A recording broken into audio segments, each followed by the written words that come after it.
What is up, gang? How we doing on this fine Tuesday evening? 4 a.m. motherfuckers here already. I thought that I kind of fucked up today actually doing the stream shit. So let me change the color because I didn't want it as fucking gray. I wanted it as red. So let me adjust this quick here. There we go. There. That's what we wanted. We wanted some holiday cheer up in this motherfucker, right? All right, now let's go ahead and throw this up here. There we go. All right, what is up, gang? I did put up the little banner there. We do have new holiday colors. I'll show them off again quickly here, actually. Let's see. Well, if I do it like that, it's just going to show a silhouette. That's not what we want. All right, let's see here.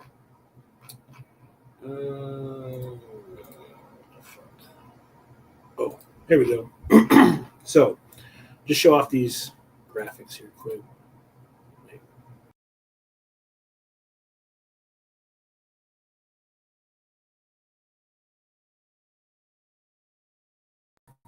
Very nice. So those will be the colors for December 2024. Jack is on his way right now. This goofy bitch is texting me, but my phone is on the charge, so it can wait. But yes, so this is some of the shit we're gonna get into tonight. On top of some other things, we have the Survivor Series recap. It's a new day. Yes, it is. Great new day segment on Raw last night. Welcome to December. Just showed you guys new graphics for the month. We could talk about some Monday Night Football. Denver, there was a shootout in Denver. The good kind.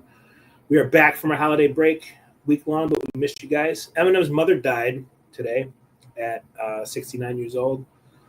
So we'll get into that.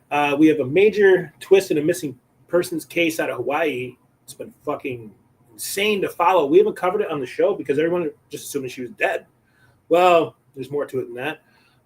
The worst commissioner in baseball history is considering a new golden rule that we'll talk about here. We have another fake bear attack story to get into because that seemed to go over pretty well. We have a Christmas show announcement to get into. We're going to get into the details of that. South Korea today did briefly enter martial law, and they bitched out an hour later, took that back. Human waterbed Dave Blunt, shout out to Oli. And yeah, so at this point, we're just waiting on Jack to get in here. He did say he was loading everything up right now. If you guys can't see the game that's on, I'm a tortured soul, okay? Because every fucking time. Oh, and by the way, I updated my video quality. If you guys can't notice, so we're now in HD. At least my camera's in HD. Jack's maybe too. I don't know, but I did an update on that. But it's Syracuse, Tennessee, and like I didn't know this was going on. I don't follow college sports, at least college basketball, like that. So I'm flipping through the channels just because I was watching YouTube before I hopped on with you guys. And, just figured fucking put it on ESPN or whatever. And, of course, it's my local team against my ex's local team, one of my ex's local teams. As it goes, Jack, how you doing, buddy? I screwed up. I went in the wrong studio, so I was confused for a second. Yeah, I think I fucked up a little bit, too. So I panicked and made, like, another studio. Yeah. But it's all right. I'll correct it. But I was talking about how on ESPN here, of course, it's Syracuse versus Tennessee. Yeah. What are the odds, buddy? Never fails. I was telling everybody I'm a tortured soul when it comes to shit like this, dude. I can't escape it. There's no escape. I did go ahead and update our video quality. So I'm in 720p now. You should be too. Okay. So we should look a lot better for everyone watching out there. But yeah, I did a quick little rundown. Showed the new graphics and shit like that we're dealing with. It's the third day of Christmas, so it is. Yeah, it is. Absolutely. So where to begin? First of all, let's pump the brakes a little bit. How was your holiday, man? You have a good time? It was great. Besides getting disowned by some family friends, it was great. Yeah.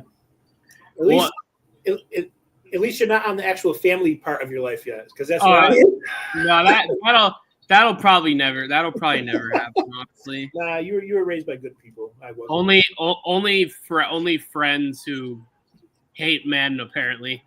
Yeah. They hate men, but they will definitely call a toxically masculine police officer if their house gets broken into. Oh yeah, yeah, absolutely. It's the same people who are like disband the police and don't fund the police and shit. Yeah. But if someone's robbing your house, but like that senator said, next time you need a cop, call a crackhead. Like, like that dude said, fuck it, dude. When someone breaks in your house, I guess you're just gonna have to poke a broomstick at them. Yeah, like I did with the bats in here, just swat them out, dude. Just get them out of here. Yo, I seen locally today because when I'm at work, I have so much shit going on my work laptop that I really can't do like the level of research that I would do at like the bank, because the bank, they give you some high powered shit, right? Yeah. So I'm at work and I'm reading through like local stories, because the local news site isn't like a lot to load. It's very basic. Yeah. You know what I mean? And exactly where I'm living, the exact town, village, and all that shit, someone got exposed to rabies from a fucking bat, dude. And I'm like, yo, it's November. What the fuck are they doing out here, bro? See? That's why, like, if animals are, like, for example, there's coyotes where I live. Like, if you live out in the rural area. Yeah. And coyotes are nocturnal. So they say, hey, if you see some during the day, you should be concerned, because it means they're probably rabid, because that's what rabies does, is it fucking scrambles your brain, so then you're not thinking straight. Yeah. They tried to get me to say that fucking, because they're like, call the local wildlife dude or whatever. I'm like, all right. Yeah. So I did, thinking he would help, and he was like, nah. He's like, well, if you can catch it, kill it and send it to us, and we'll test it for rabies. I'm like, I'm not fucking doing that, dude. Like, do you want me to get bit or scratched or something? I would just, if one was in here, I would just fucking hit it with a bat 1,000 times, and I don't care if I make holes in my wall and shit. That's just how I am. Yeah, I mean, I handled it well. Like the first time, I had to give dude like $100 to get him out. So when I had the two that one morning, I'm like, fuck that, dude. I'm not going in my pockets again, dude. Like a couple months ago, like back in the summer, I think there was a fucking snake in my office, and the night guy who works 3 to 10 monitoring shit, he's like, yeah, I just shoot it out the door. I was like, I would have fucking thrown every heavy object within like, you got some balls, within arm's length away from me at it till it was dead. For real. I care about animals, but if it's scary, poisonous shit like that, I'm not fucking around. Yeah, like when it comes to like spiders and shit, like I'll just take my hat off, like, because where I live, there's a lot of spiders, just because like it's a lot of open area. Yeah, you know, you see my backyard. My backyard's massive. Yeah. So at least for now, like I said to you, I do have an apartment to look at on Saturday, and one of my boys is like, "Why, bro? I thought you were going to sue him." I'm like, "Well, I am, but like I don't want to be anywhere that I'm not wanted, neither." Yeah, just like the last place. Yeah. So fuck it, dude. Yeah. But so we may have a new Chateau de Joshua coming up soon. I don't know. Hopefully sooner rather than later. I did mention the cat because I'm not trying to get into the situation I was in here. Yeah. Right. So they're like, "Do you have any animals?" I'm like, "Yeah." I was like, "I have a cat." I was like, "He's an emotional support cat." He was like, "Oh." So what I'm thinking of calling my old therapist and be like, "Yo, can you write?" Because therapists can write those. Yeah. Free. So I'm thinking about calling her tomorrow and be like, "Yo, can you do me a favor? Can you like email me a letter stating that my cat is a fucking emotional support cat and they can't fuck with me?" Yeah, you don't even have to like have all this like evidence that you need, and you can just say you have one and that's it. Like it's just a loophole. Yeah, I mean, and like they seem decent about it. You know, he was like, "How old is he?" I'm like, "He's about 3," which is crazy. I've had him 2 years already, bro. Yeah. But yeah, he'll be 3 this summer. Crazy. So, he's a good. He's a good dude, man. He's like, I was telling Jasmine at work today. I was like, that cat's got me through some dark shit, dude. Like people don't think so, but yo, you lean on your animals, yo. Yeah, you really do. Yeah. Like when my grandma died and shit, and a lot of stuff was going wrong. Like I was still living at home then, but like I remember I was watching my mom's house because she was gone for like a month, like to deal with my grandma's funeral shit. Yeah. And so I like couldn't wait to go to my dad's house to see my dog over there because like that's just how it is. Yeah, even if you don't have like an issue, they're just emotional support like by design, you know. Like when I was really down, like over the Caitlyn shit and the work shit and all that shit that was going on, like I wouldn't even have to call Ali. Like he would just sense it and just be like, "Yo," like he'd come like rub up on me, like his head and shit and just lay on me and shit. Like he just knew that I was down, dude. Yeah. You know, animals they can pick up on that shit, man. Especially cats, I think. But yeah, let's go ahead and sit here. Start on the Survivor Series. Yeah, we may as well. Yeah, I thought it was great, dude. It was night and in terms of wrestling, terms of a wrestling event, it was night and day difference compared to the Saturday before. Yeah. Oh my God. Oh Jesus, that was rough, dude. That was because I watched it starting at the pre-show to see Big AJ. That was like some of the most agonizing 5 hours or whatever of my life. I remember I texted you during it, and I'm like, "Yo, I don't think I could do this shit anymore, bro." It was like with like 2 hours to go. I'm like, "Yo, I don't think I can continue watching this shit, bro." Like, holy fuck, dude. Eric Bischoff was on the Ariel Helwani show, I think yesterday, and he was talking about how like there's nothing that can be done to save them. This is just how it's gonna be, however longer it exists. There's never gonna be a light switch where something changes. He goes, so if you like, you know, good matches with 100 flips and shit, then all power to you. But if you are a grown-up wrestling fan and want good stories like the fucking Bloodline, then it's not for you. Yeah. And it's funny because like every time I think of the Bloodline shit is fading, they prove me wrong. They find a way. Yeah. I thought it was fading, you know, SummerSlam 2023. And we're 3 weeks out from 2025, and there's no sign of it slowing down. Like heading into War Games, I'm like, damn, yo, like, is this it? Like, is this shit finally cooling off? And then the match, it was just such a banger that I'm like, nope, no, we're still in this motherfucker. We're not even close. We have another year at least. Yeah. And then you gotta think there's other layers too. Like now you got the Punk and Roman shit in there, and fucking like, good lord, man, it was a good show. All the 2 Survivors War Games matches were kind of predictable. Yeah, but you know, like, not everything. So like, the way I liken it is like, so Survivor Series for the most part was pretty predictable. I would say, like booking wise, like winners, losers. Yeah. Like but you had the segment on Raw last night with the New Day, which was completely fucking unpredictable. Yeah. So, like, you got to pick your spots of when you do, like, because sometimes predictable booking is just the way to go. Yeah. You know, like, I feel like that, like, some of WWE's worst time periods was when they were just, like, doing shit just to shock people. Yeah, like the pouring dog shit on the Usos. Yeah. Right. And it's like, why? I mean, I guess in the bigger picture, the main event was pretty predictable, but like going in, I wasn't sure because I'm like, does them not going over like stunt the new Bloodline's growth? But it really doesn't. It follows the story, you know. No, and they did it right with Roman pinning Solo. That's how it should have went. That's how it should have went. You know, because Solo got the pin on him. Yeah. Previously, so you know. One funny thing from the Survivor Series party though was my friend who was hosting it. Like by the time the main event was on, he was drunk as shit, and he's telling everyone because like there's like casual wrestling fans over that like don't really watch too much, and he's telling everybody that Jacob Fatu used to be in prison for eating a kid, and that's why they call him the Samoan werewolf. He used to be what? He used to be in prison because he ate a kid. And that's why they call him the Samoan werewolf. And like some people are believing it and some people aren't. And I'm like, Mark, shut the fuck up, dude. What are you talking about? Dude's a fucking idiot. Bronson Reed got fucked up. Yeah, dude, his ankle twisted like a motherfucker, dude. Yeah. And that sucks, dude, because he's been on like he's had a great year. Like quietly, he's been like the sleeper star of the year. I agree. If there was an award for that, it'd be either him or the one dude. I forgot it, Dragunov or whatever. Yeah. It'd be one of them two, but he got hurt and he's gonna be out for a year, so it'd be Bronson Reed. Yeah. Kind of the sleeper star of the year that. Yeah, that like just like how they've been getting him over and making him a monster and keeping him that way. Yeah. Like, with the 100 tsunamis he did on Seth, and then the great match they had at I think Crown Jewel, right? I think so, yeah. Crown Jewel. And then his performance in War Games, and then including him in with the new Bloodline was really smart too. I think. Yeah, I thought so too.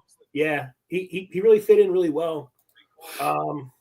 Shinsuke, thank God, like people can stop saying that like he's in the gutter, you know? Like fuck. When they debuted the new thing on SmackDown, I was like, there's no way he's not winning the title. Right. Like, yeah, I you mean, can't do this and then make him look like a fucking chump the next day. Right, exactly. Like the day before, like, come on, dude, you can't do that to the dude. Like, and if they would have, then yeah, he's done. And honestly, like with where LA Knight is, he doesn't really need a belt to do what he does. Yeah, I agree. So, you know, it was kind of like, not to discredit him, but it was kind of an unremarkable title reign. So, you know, like it was time to like go in a different direction. Yeah, and I mean, you know, it's not like they had him drop it on a random episode of SmackDown. He went from a big pay-per-view to another big pay-per-view. So he didn't completely shit on the reign. You know, he won it at SummerSlam, lost it at Survivor Series. That's fine. It's not like Kofi Kingston losing it to Brock Lesnar in 11 seconds. Yeah, I'll never forget that shit. The women's War Game match left a little to be desired, like in ring. Yeah, that's fucking sloppy in the ring. But you know, like when it comes to Nia Jax, though, she can't win because if she's too rough, then people are like, "Oh, there she goes, she's gonna hurt someone again." You know, so like she can't win because if she's like too careful, then people are like, "What the fuck is this?" Like, but those chair shots were pretty fucking rough, though, dude. Yeah, like, come on, you're sitting there like, what the fuck are you doing, bitch? What are you doing, man? Like, what the fuck, dude? But yeah, Raw was really good last night, though. I only saw bits and pieces of it so far because I was watching basketball, but I saw the New Day part. I'll probably skim through it a little bit tonight and get caught up on it. It was really good. One of the better shows of the year, which is good because this is what you want momentum-wise heading into Netflix. Yeah, like you want solid shows. You want nothing but momentum. And I'm thinking too, like as much as like a 3-hour commercial-free show is going to be cool, it's going to take a while to get used to that shit. Because is it going to be straight? Is it going to be straight up commercial-free? That's what they're saying. Because that'll be a lot. Like, because you know there's still ads on the streaming apps, so like, I'm not sure how they're going to do it. I'm interested. And then, do you just have to have the basic Netflix to? Yeah. So from what I understand, any tier can watch it. Any tier, you get the live sports shit because they're gonna have the football game on Christmas too. Yeah, because like I said, I have the one with ads, and I was able to watch the Tyson Paul fight. Yeah, so then it must just be any tier. Yeah. So at least you're not being assholes about that. Like you got to have the $29.99. Like you know. Well, for now. Yeah, true. For now, yeah. But you know what? They fucking got their way with people stop sharing their passwords and shit. You got your way with that. So shut the fuck up and take people's money. Take what you get, dude. You know what I mean? Apparently, I once read that like if you actually got caught in like certain states, it was like actually a criminal offense. Really? Yeah, like I don't know. This was years ago, but did they liken it to like piracy? Because I guess in a way that you could argue that. I'll look it up. I swear I once saw it on Twitter like years ago. Netflix sharing password crime.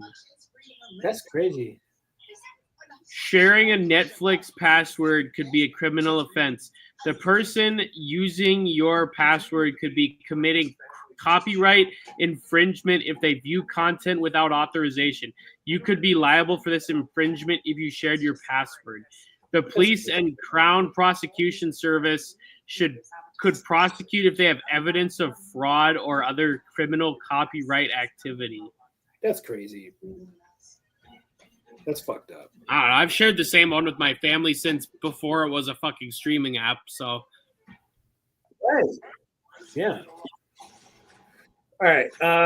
Let's open up with Eminem's mom because everyone knows about that, and everyone knows that like whether you're like, you know, I mean we're like 10 years apart, but it was a part of both of our childhoods. Like I was 4 or 5 when all those good albums dropped, but still, my dad bought them on CD. I have them still at his house. Yeah. So this is from Rolling Stone. I figured I'd put an article up because maybe not everyone has seen her, So show some pictures and stuff. But yeah, like I was talking to Silly Cat earlier about how like as fucked up as she was and awful as the mom she was, without that, he probably doesn't reach the heights that he did. Without that, he's not what he is today. Probably not. I mean, if he was some affluent kid, he'd just be he'd just be like everybody else, you know? Or saving semi-affluent, you know? Yeah, and well, and later in this article, I guess his mom wrote a book saying that basically like all them songs were lies and shit. But I'm thinking about it, and I'm like, yo, my mom would say that too. You know what I mean? Like, I know for a fact how I grew up was not a fucking lie. So wait, maybe my memory is skipping me, but Kim Mathers was his wife, right? Yes. Yep. Okay. His mom is Debbie. So yeah. So Eminem's mother, Debbie Nelson, with whom the rapper had a complicated, often conscientious relationship, has died. She was 69. From what I've read from other reports, it was lung cancer. She gave birth to Eminem on October 17, 1972, and she was 18. Eminem, Nelson said that she married Eminem's father, Bruce Mathers, when she was 15, and he was 22. Oh my God, I never knew that. Well, Lord. No, I got something to piggyback off of that after you finish reading it.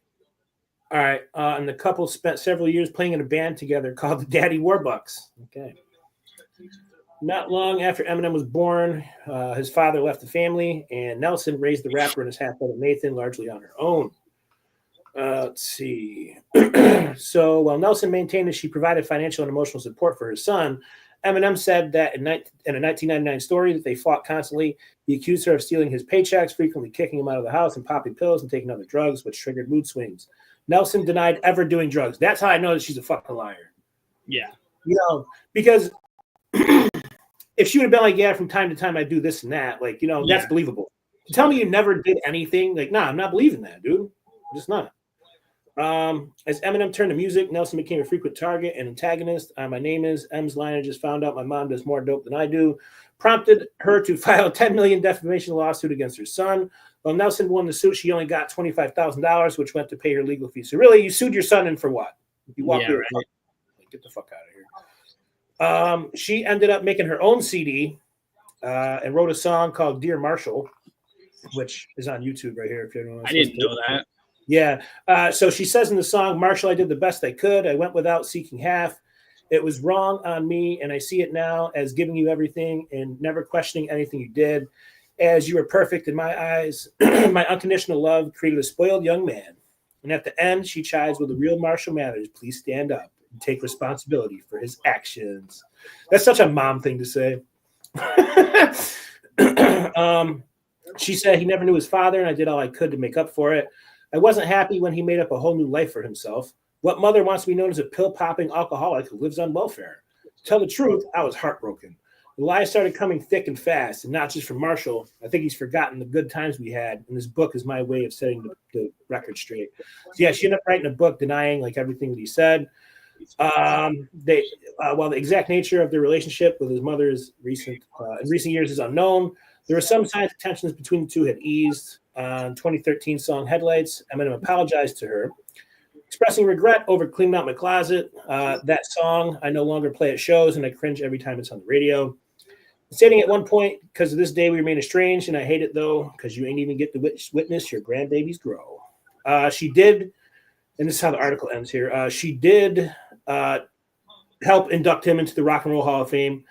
So she didn't attend the ceremony, but she wrote on Twitter at the time, Marshall, I want to say, I could not let this day go by without congratulating you on your induction into the Hall of Fame. Love you very much. I knew you'd get there. It's been a long ride. I'm very, very proud of you. So going back to that part about how she was 15 and his dad was 22 when they were married. Yeah. When I watched that Evan Rachel Wood documentary that was like the tell all about Marilyn Manson, they talked about how like in the 50s, 60s, 70s, rock stars fucked underage girls all the time. Wasn't Elvis Presley married when he was like she was like a 14 or some shit? Like back in the day, I mean, I don't know when the awakening kind of happened, but back in the day, it just happened. And then I don't know, at some point 20, 30 years ago, they're like, wait, that's fucked up. Don't do that. Yeah. Why is a grown man fucking with this preteen. Like, Yeah. she doesn't know how to cook yet and shit. This guy's fucking on tour. I think it was Des Bryant who used to be on the Cowboys. Yeah. Suppose I remember they did like the story when he got drafted that like his mom was like 12 years old when he was Oh my born. God. Oh Something yeah, like I think I remember that. And and then there's another thing, like the whole thing about fucking Karl Malone. Like that's not even like allegations. That's completely true, and like nobody ever talks about it. Yeah, there was a dude on the Yankees too from back in the day that fucking he was like obsessed with this fucking fan. She was young, dude. She was like fucking like 12 or 13 or something. And of course, like the girl was like skeptical and shit. I forget who exactly it was, yo. What the fuck was it, yo? Let me see.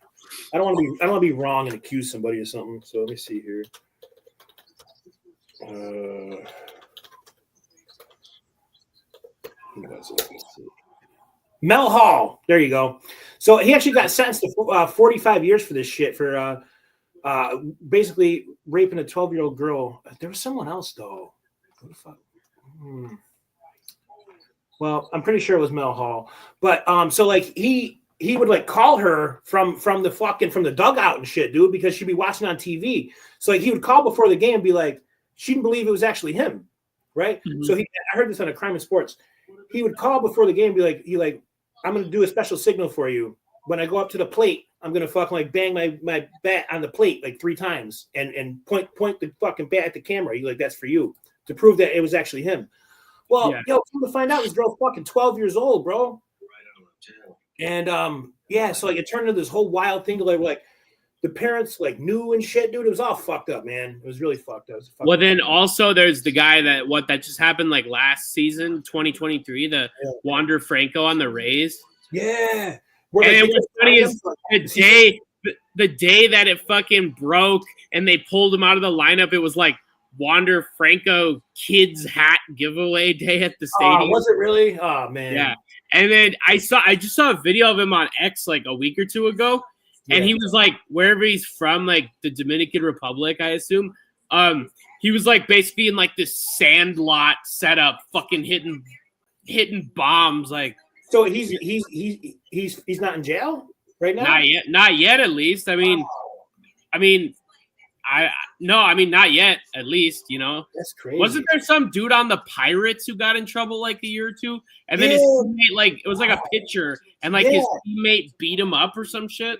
Yeah, like his DMs leaked on Twitter too, I think. Yeah. Between him and the girl, yeah.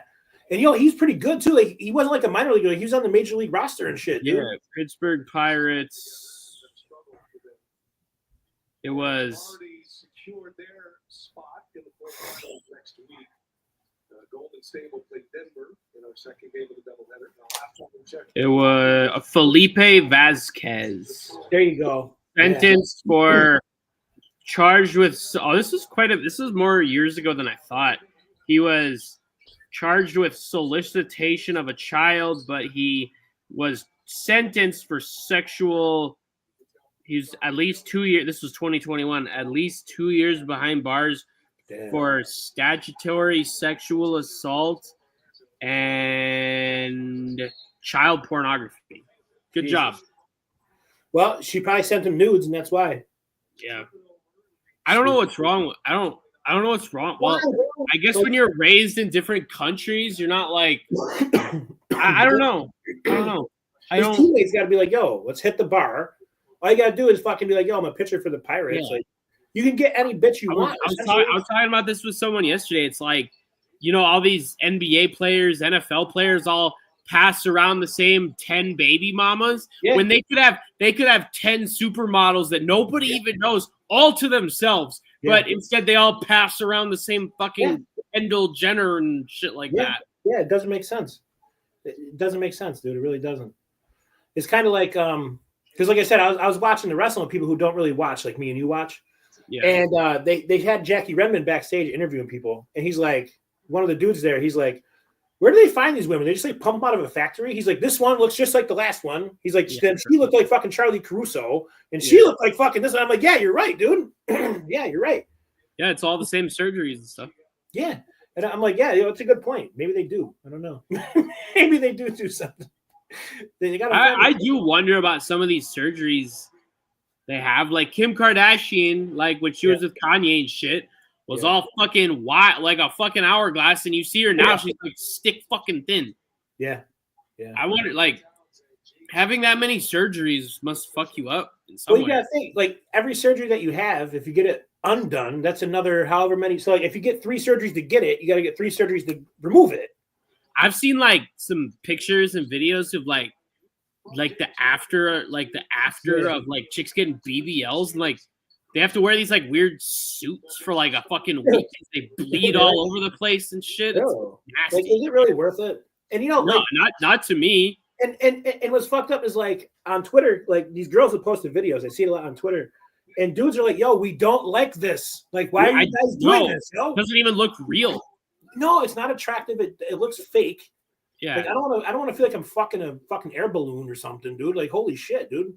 If I wanted that, I'd go on Adam and Eve and order a fucking a fucking inflatable. Like, holy fuck, like Ice Spice post Ozempic. Yeah. She threw her career away for that dumb shit, dude. Yeah, right. The only thing she had going for her was her ass. Yeah, that's it. She doesn't even have that. Nope. All right. Let's keep it light for a little bit here. Let's get into this dumbass fucking rule that Rob Manfred wants to come up with. This is the dumbest fucking thing I like. So this is about his golden at bat rule. Okay, all right, cool. No, we have already ruined baseball enough. So rule change has been a hallmark of Rob Manfred's tenure as MLB commissioner. Yeah, you fucking think? His latest idea is being met with skepticism by as a bridge too far. It is. This idea is the golden at bat. Manfred floated it during the Varsity podcast with John Oren in October. So this has been floating around since October, and people are just catching on now. His comment was made passing and was tucked in a 37-minute podcast that didn't gain much traction as baseball's postseason was reaching its. Oh, that's probably why they did it when they did it. But the Athletics' Chayton Stark listened and wrote about it on Monday, breathing new life into his comments, suggesting a dramatic change to the way baseball is played. Manfred mentioned the idea during a conversation about the rule changes that have been implemented under his watch and what might be coming down the pipeline next. He first discussed the progress of the automated strike zone. More on that later, which I'm against too. But it was. What does that mean? What's the automated strike zone? So basically, the idea is that they're gonna. It's like a robo-ump kind of thing. No, fuck that. No, I want the imperfections. I want the close calls. Fuck that. Right. It's part of the game, the human error, dude. Aren't they already practicing that shit in the minor league too? I think they are. Yeah. No, I want close calls. I want one ump disagreeing with the other. That's fucking baseball. Right. I want to sit here and be like, fuck you, ump. You know what I mean? Like, how'd you miss that call? You fucking blind. You know what I mean? Like, I don't want to sit here and be like, oh, yeah, that machine got it right. Like, no, I don't want to do that, dude. So here's where he said the idea here. There are a variety of things that are being talked about out there. One of them, there was a little buzz around at owners' meetings, was the idea of a golden at-bat. That is putting your best player out there out of order at a particular point in the game. That rule and things like it are in the conversation only stage. The idea is simple. Once a game, a manager gets to put his best batter at the plate regardless of where the batting order stands. So imagine a pitcher facing the Dodgers. So you get Shohei Ohtani out in a high leverage situation. Then Dave Roberts plays his golden at bat card. Then you have to face him all over again. Yeah, because theoretically you could just be like, yo. It's like a video game. That's stupid. Right. So theoretically, he could strike out, and then they're like, no, he's going to go again. Like, nah, that's unfair to everybody. No, that's bullshit. They already went too fucking far with the runner on second bullshit. I already hate that. I hate that. I'm okay with the pitch clock because once you watch enough baseball games, you don't even notice the pitch clock anymore. But and honestly, the pitch clock has been a positive, I think, because like so then games don't last 6 hours. Well, not only that, just like watching baseball, like even like 10 years ago. I'm not saying it was painful because we didn't know any better, right? Yeah. But seeing the pitcher just like pace around the mound and fucking like playing with his balls and fucking off doing the this rubber, on the rubber, off the rubber, on the rubber, throw to first, throw to. Isn't there a rule now that they changed where it's like you can only throw the first 3 times, and then if you don't pick him off on the last one, it's a balk. Yep. I'm okay with shit like that. I mean, because it's so uncommon. Yeah. It's not going to happen that Right. much. But, like, I don't, like, I don't even like that they took the fucking batting pitchers out of the National League. That's just part of baseball. Right. You should have to improvise. I agree with that too, because also it was the only sport where there was a difference in leagues. Yeah. Like, there's no difference between AFC and NFC. No. But at least for AL and NL, there was. And, like, when you're traveling to NL Park, you had to strategize for that and be like, oh, fuck, we're losing the DH. Yeah. That might cost us a couple runs. You know what I mean? Like, and realistically, like, a starting pitcher's only going to bat, like, twice because after, if he makes to the 6th inning, you can use a pinch hitter once you pull him out. Basically the rest of the night you can use pinch hitters because, the relievers aren't going to bat.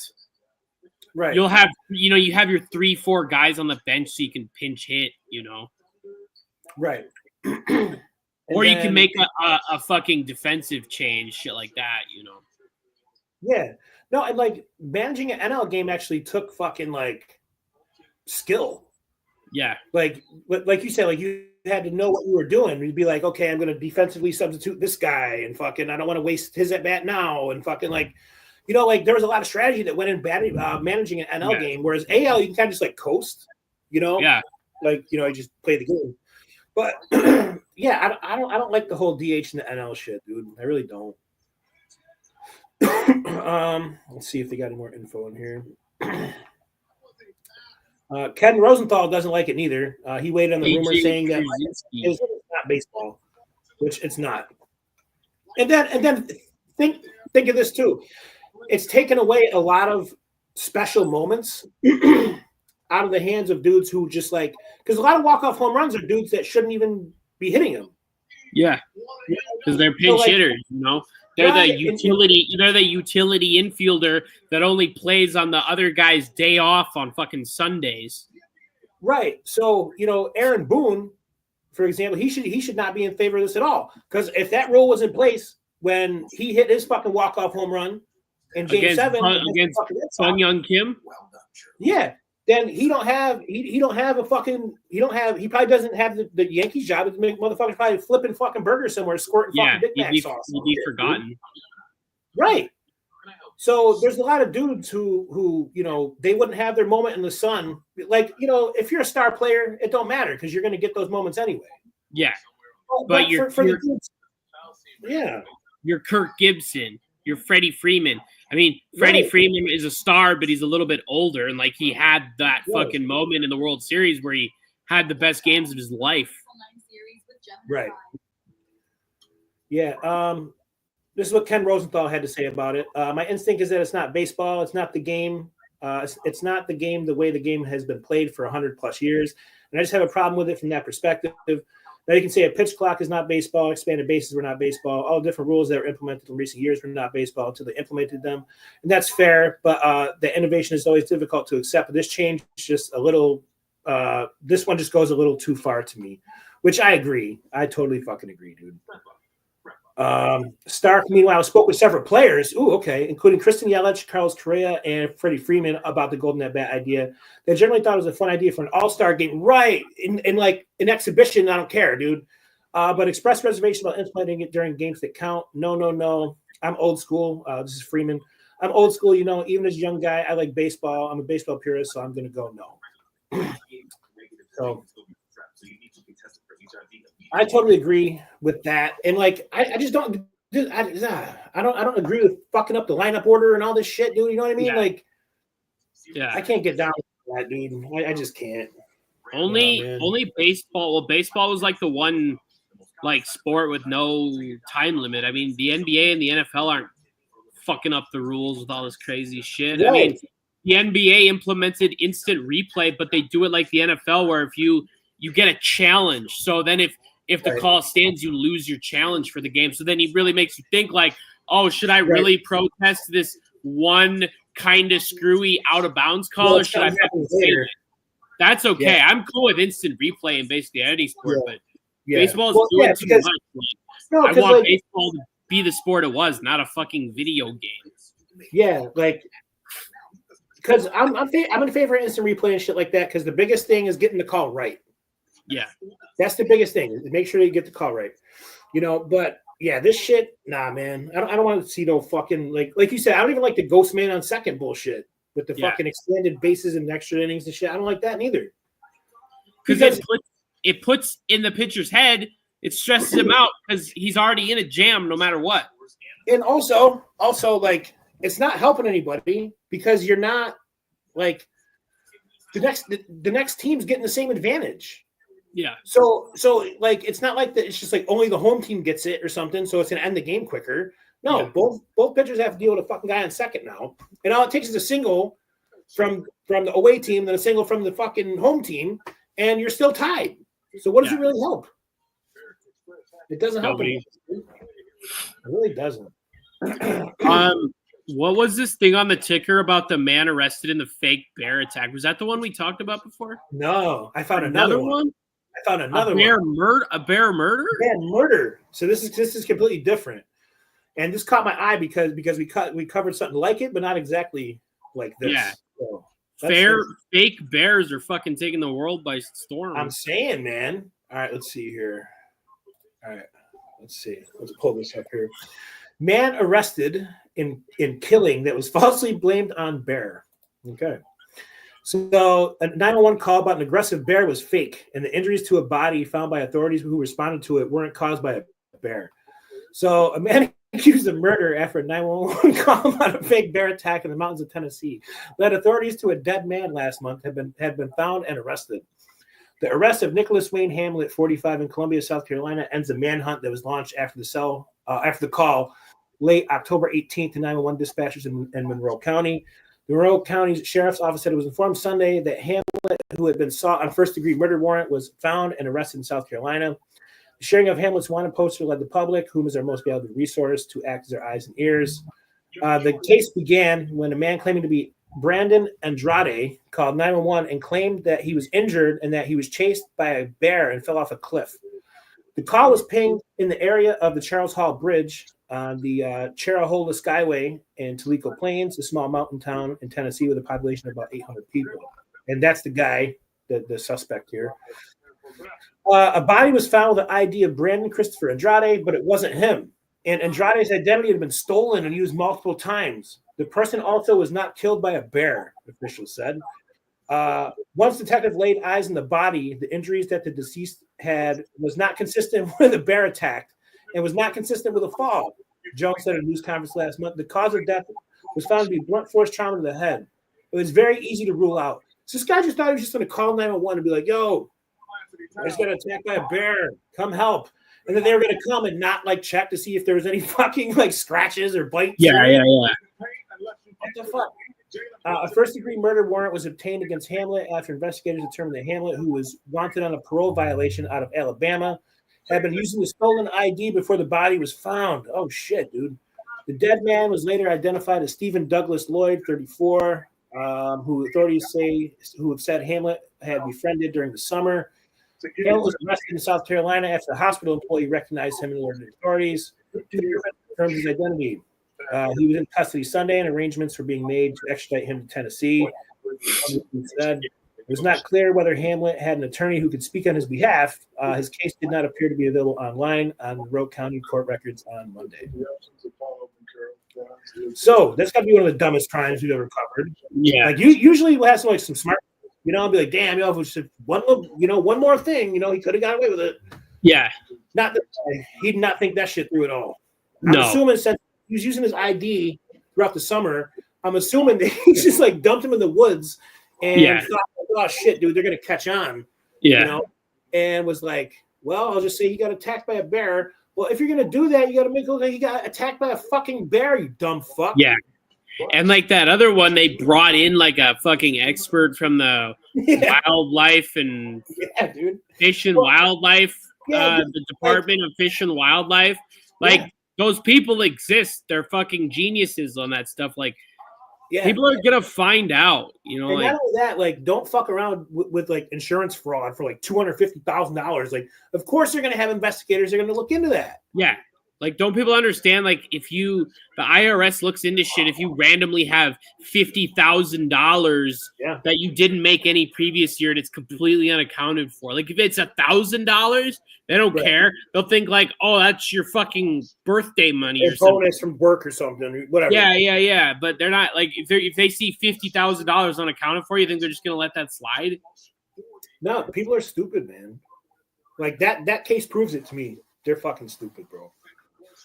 Like the fact that I just can't get over the fact that you like at least get some like fucking like Wolverine things off like Amazon. Yeah. Something, bro. Get some Freddy Krueger claws. Something like at least make an effort. Like you can't just dump the guy in the woods and be like, "Yo, he got attacked by a bear." It doesn't fucking work that way, dude. Wait, when he dumped the guy in the woods, was he dead? I don't know. Did I miss that part?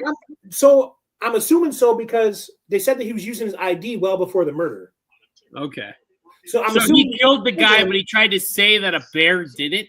Yeah. So like a couple weeks later, he must have been like got sketched out by using the guy's ID and was like, "Oh shit, dude, I better call fucking 911 or something." Yeah. And report this and try to see if I can cover my tracks or something. Yeah. Okay. I was a little slow on picking up, but yeah, he didn't plan that shit out at all. No, he probably had a drug problem or something. Probably drug or alcohol issue or some shit. Let's see what else, because we have two big stories to get into. I don't want to blow my load on those. So Dave Blunt. Check. Oh yeah, we could talk about him. Yo, his oxygen tank. Bro, they were wheeling this guy around like you bought something at Lowe's. Like you bought and the thing they help you out to your car with when you buy the fucking shit to build a shed. Bro, like, and I was telling you the other day, like, I can't believe that, like, I'm saying this, but he's not a bad artist. No, like he's not. Like he will not be alive in the next 5 years. No, especially when you got those kind of group of like enablers and shit around you, dude. Yeah, you're not going to be able to fucking dude.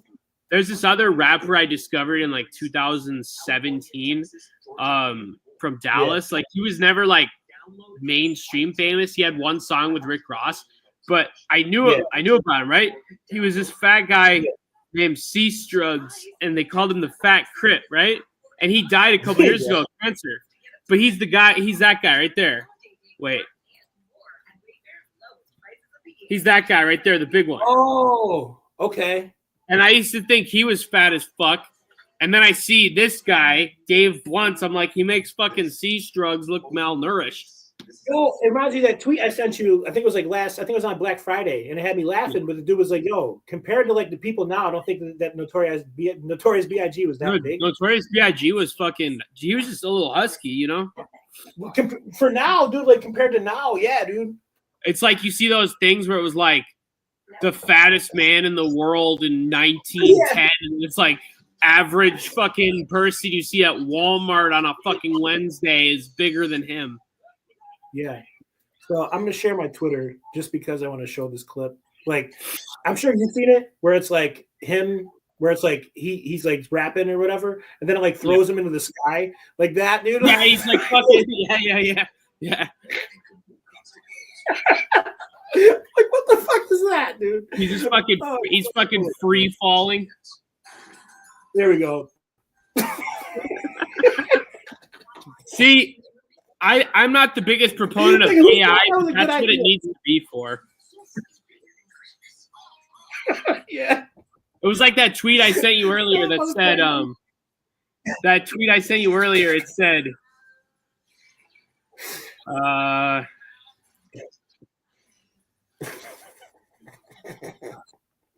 I need to get it off my screen, bro. I just keep laughing at it, yo. Where was it? This tweet. It says trash fat fuck of a rapper Dave Blunt gets on a Plug NB beat and lies about fucking someone's bitch when we all know sex is not feasible for his build. He can't even fucking walk. It's true, man. How old is he? Like, bro. I don't know. That's a good question. Let me see.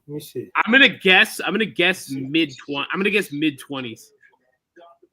I would say like 25. Let's see. He's 23. Oh my God, he's 24. Mine's showing 24. 23, 24, whatever. Same shit. Jesus. But, oh my god, bro. I can assure you he is not seeing fucking 30. Nah. There's no way. Nah. If Big Pun wasn't even that fucking big. Big Pun could still walk around. Right. Did you see that fucking him and Snoop are kind of going at it? Dave Blunt's and Snoop? Yeah. And like at that concert when he was like, so get the fuck on my dick, Snoop Dogg. Yeah. So Snoop made a video back and he's like, at first he was calling him like Lil Neff or some shit. And he was like, I'm sorry, big man. He's like, yo, buddy. They have to like fucking forklift him onto a semi truck to like take him back home because like if he got on a plane, that shit's going in the fucking Mississippi River. He's got to have a private jet, dude. There's no just for him. Yeah. And then him and the pilots, and that's it. Yeah, like he's got some fine ass chick on stage next to him. Yeah. And I'm like, I'm kind of having the same thoughts as you, and I'm like, yo, there's no fucking way. Nah, that was just for the show, like, because she wasn't like fucking twerking on him or nothing. No, but like I get it, but like what he mentions in his songs is like, I'm fucking this chick or whatever, and like, dude, no, you're not, dude. Yeah. No, it's not possible, bro. No. Like I've been less fat than him, right? I've been like 300 pounds, and my dick was mad small at 300 pounds, dude, right? Yeah. Like now that I've lost weight, it's considerably bigger, right? Yeah. So there's no fucking way that this guy at like 600 pounds or something.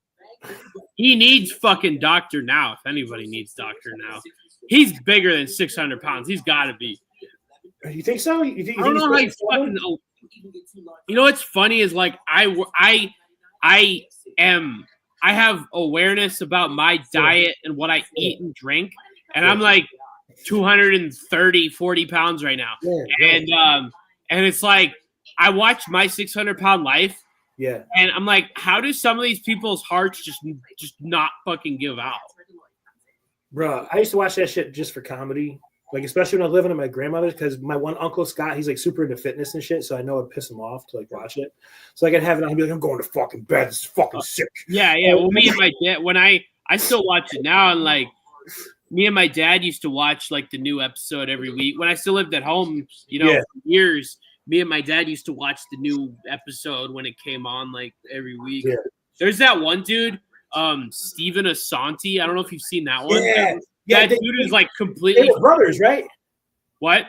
Him and his brother went on, right? And his brother opened up like a little fucking comic book and D&D store. Yeah. But that one was like the most fucking unhinged, and like that dude still is like completely unhinged. Like I saw a picture of him recently, and he has like one fucking tooth. Oh my god! And like I remember he got, before the show even started, he got kicked out of the hospital for ordering a pizza to the hospital.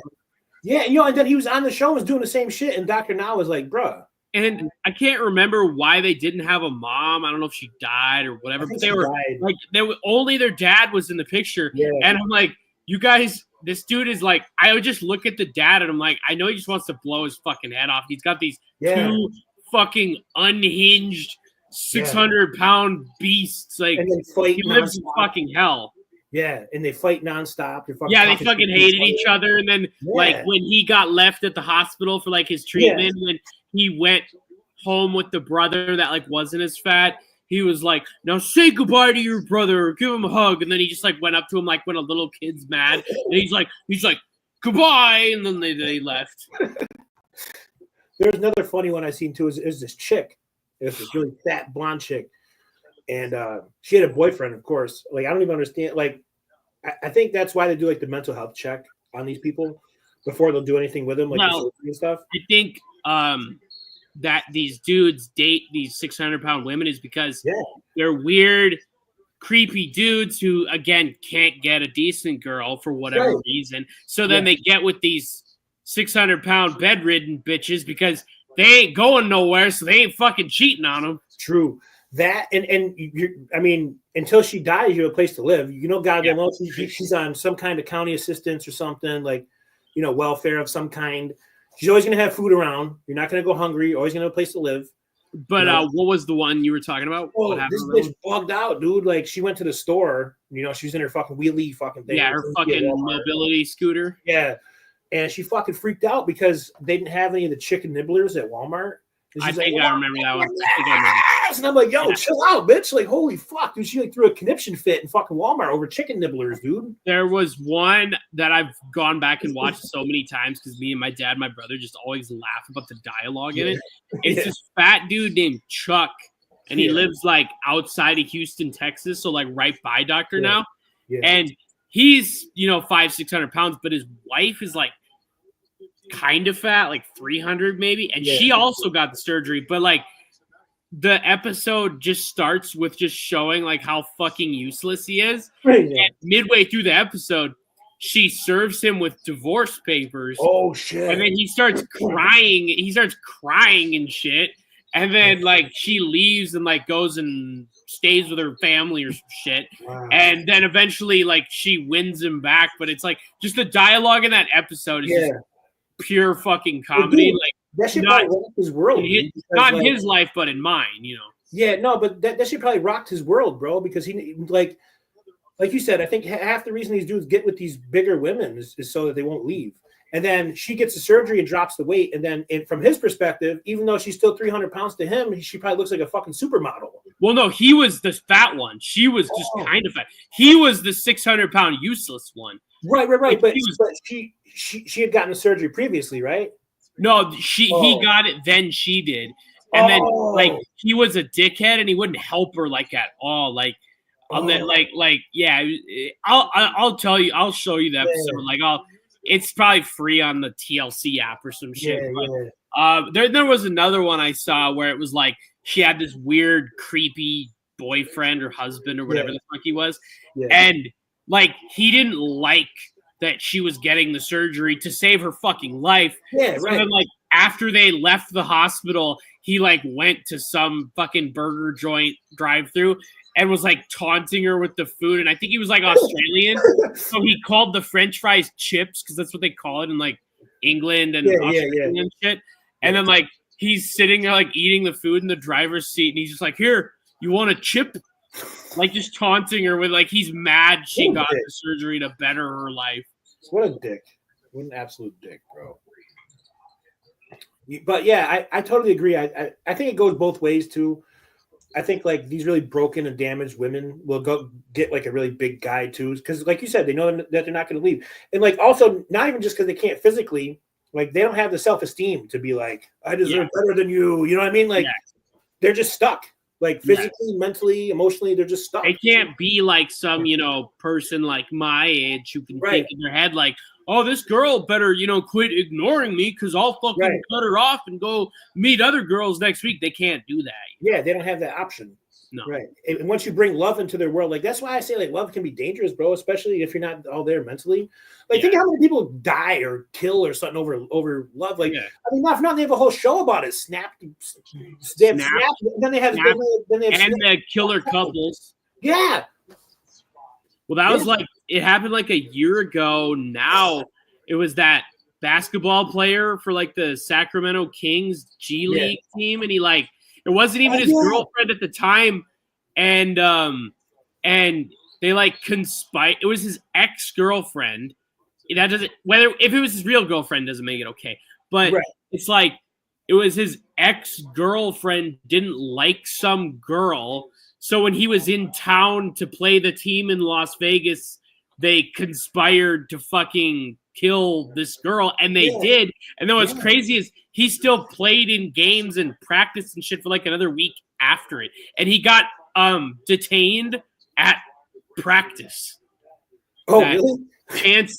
Chance Comanche was his name. I never checked up on the trial because it was like Christmas time last year. Yeah. I'm sure they both got fucking sentenced to life. There was some kind of documentary about it, right? Like when they did like this, they had that. I don't know if they still do it, but they had that crazy documentary series about like the sports stars that did crimes and shit. Yeah, I think he was on that. Yeah, I remember fucking they were like digging holes in the desert and shit and all. Yeah, it was something like that. Yeah, fucking sick shit, dude.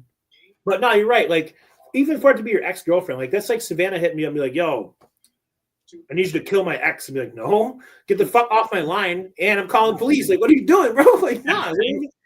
Like, I would never. I don't Like- care if I'm madly in love with the girl. I'm not fucking doing it. like you said, like if you're with her, you can kind of get it because you're together. You know, She like, would go to you to expect Right. to have her problems solved. Right. However insignificant or significant they may Right. be. Right. But to hit up an ex-boyfriend and be like, "Hey, need your help with something?" Like what? Like what? You need like me to like build a deck in the backyard or something? Like, Yeah, right. Start your grill? Like, what do you need me to do? No, I need you to You kill need to help somebody. me. Yeah, Like, you need what? No. You want me to plant it? You want me to plant a new tree in your yard? Like, what? Like something small, like Yeah. what? Your fire stick's fucked up. I'll be right over. No. You know what I mean? kill this bitch that was talking shit about me. Yeah, like what? No, thank you. We're not doing that. Shit. Well, what do you think, buddy? 10-minute break, quick. Yeah, take 10. All right, we'll see you back here. What do you say, 15? Yeah, that's fine. All right, we'll see you in a few, guys.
All right, guys. I am back with you here. Jack will be back momentarily. And as soon as he is, we'll get into one thing that we almost forgot about on the ticker here, which is the Christmas show announcement. So as soon as he's back here, we'll get into that with you guys. Shout outs to that cool ass bartender too. She's cool as shit. Could have busted that down, but I chose not to. All right.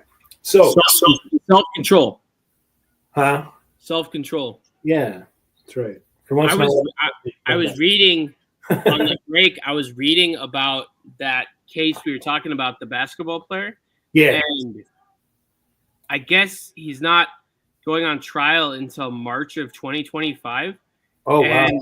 It says that due to the court case at hand, his lawyer is asking for the Las Vegas court to declare him indigent due to Comanche spending all of his and his family's funds to hire counsel. On March 28th, 2024, it was announced that the state would not seek the death penalty against Comanche if he was convicted.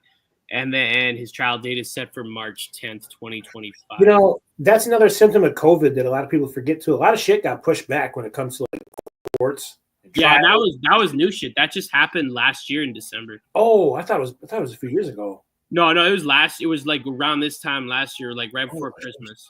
But yeah, I mean that did. There was another dude that was a basketball player. What? There was another dude that was a basketball player a few years back that was killing motherfuckers. Or was that the same guy? I mean, there probably was, but I just remember that one because I remember when it happened. It was around this time last year, but I mean, there was that one dude, Lorenzen Wright or whatever, that was like a missing person, and then they found his body in the woods, and it was like this whole fucking conspiracy between like his ex-girlfriend or wife or whatever to kill him and all this shit. Maybe it was that. I don't know. I have to research it a little bit between shows. Well, but I'll see that can transition into that Hannah Kobayashi case about people being selfish when it comes to their fucking families. Yes. So right. Let's get into that first. Then we'll get into the Christmas show. All right. Because if you want to live off the grid or whatever the fuck, do it. But like, just let people. I was gonna say, you're about to find out why this episode is named what it is. All right. Oh, so, and your shit, your camera's froze up. Is it?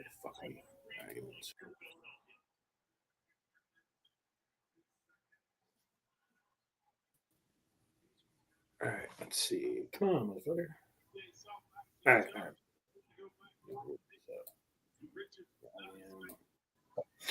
All right. So, like I said, you're about to find out why this case is called what it's called, or why the show is called what it's called. And I think I got to stop going on Daily Mail because I'm pretty sure that's the reason. Every time I fucking go on Daily Mail, it freezes the camera. It seems like, but we'll use it this one last time here because I love Daily Mail. But this is something that we haven't covered on the show yet because we thought it was just a regular missing persons case, you know. And all of a sudden, there's all kinds of twists and turns and all kinds of shit going on here. So, if for anyone who hasn't paid attention to this case, so major twist. And so what was it? What? Yeah. So it was this chick who lives in Hawaii. This will cover everything. I was gonna say this will cover everything. Yeah. Yeah. Go ahead. All right. So, major twist in case of missing Hawaii woman Hannah Kobayashi leaves family furious as they head out at police chief. So Los Angeles police have determined that the missing Hawaii woman, Hannah Kobayashi, intentionally missed her flight to New York City, though her family says she would never do that. So already we got, you know, infighting, contradictions, all kinds of shit going on. The 30-year-old disappeared from the streets of downtown LA after missing a connecting flight from her native Maui to the Big Apple on November 8th. She had sent her friend a text message saying she had a spiritual awakening, and she was later seen in the company of a mystery man on November 11th. Okay. The shaman. He was the Kobayashi family has repeatedly said that she did not. Ooh, lucky her. The Kobayashi family has repeatedly said that she did not seem to be acting like her normal self with her sister, Sydney, even suggesting that Hannah's text messages felt like someone was controlling her. But at the Board of Police Commissioners meeting on November 26, LAPD Chief Jim McDonnell said the investigation determined that Hannah's misconnection was intentional. On November 15th, our missing persons unit assumed investigative responsibility, he said. Detectives have been diligently reviewing video surveillance and employing various investigative techniques to locate Hannah, while her family has continued their personal search efforts. He went on to say that the LAPD remains committed to locating Hannah and supporting the family as they navigate their way through this tragedy, especially following the death of Hannah's father, Ryan. So this is her. Yes. And for those that don't know, so while she was missing, her father did what any self-respecting father would do, and it's like, fuck this, I'm going to look for her myself. Yeah, he flew.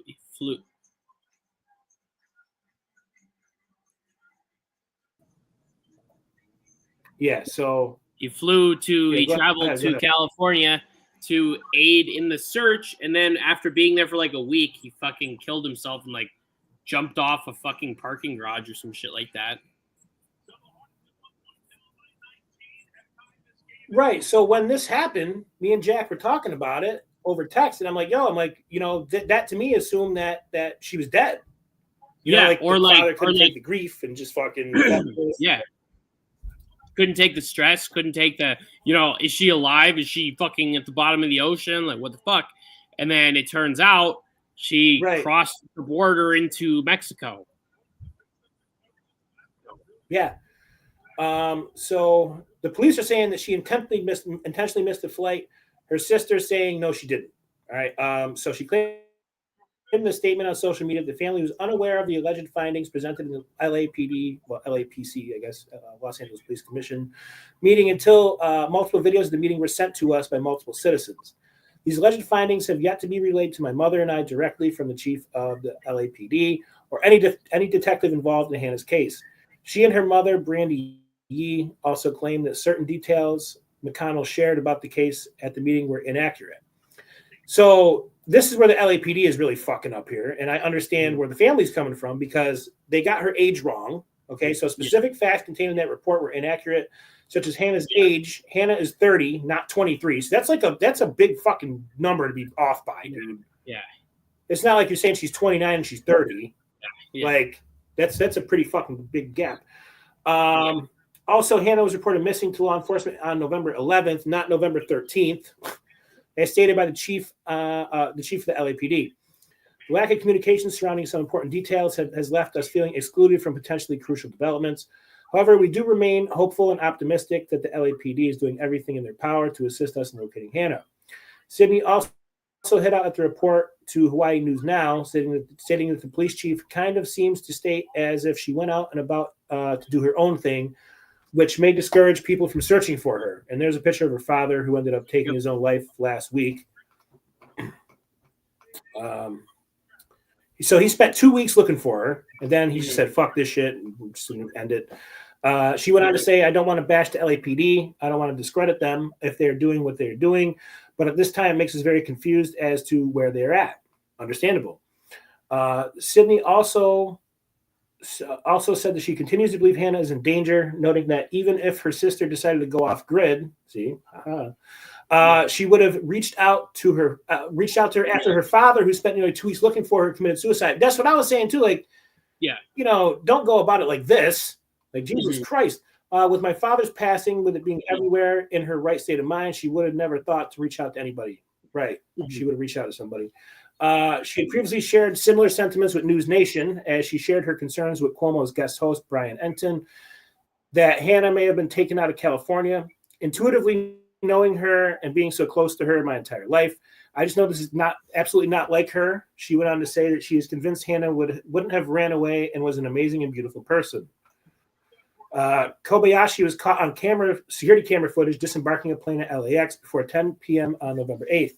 The aspiring photographer was seen wearing a black hoodie and colorful sweatpants as she walked through LAX while wearing a pair of headphones. Her ex-boyfriend was also on board that flight after booking flights for the two of them before they split up. She was due to take a connecting flight at 11 p.m., however, she never made it. While her ex continued to New York, he is now cooperating with police. The following day, Kobayashi was spotted at the Grove Shopping Mall between midday and 3 p.m. She spent a considerable amount of time at Tash and Books, where she stopped to charge her phone.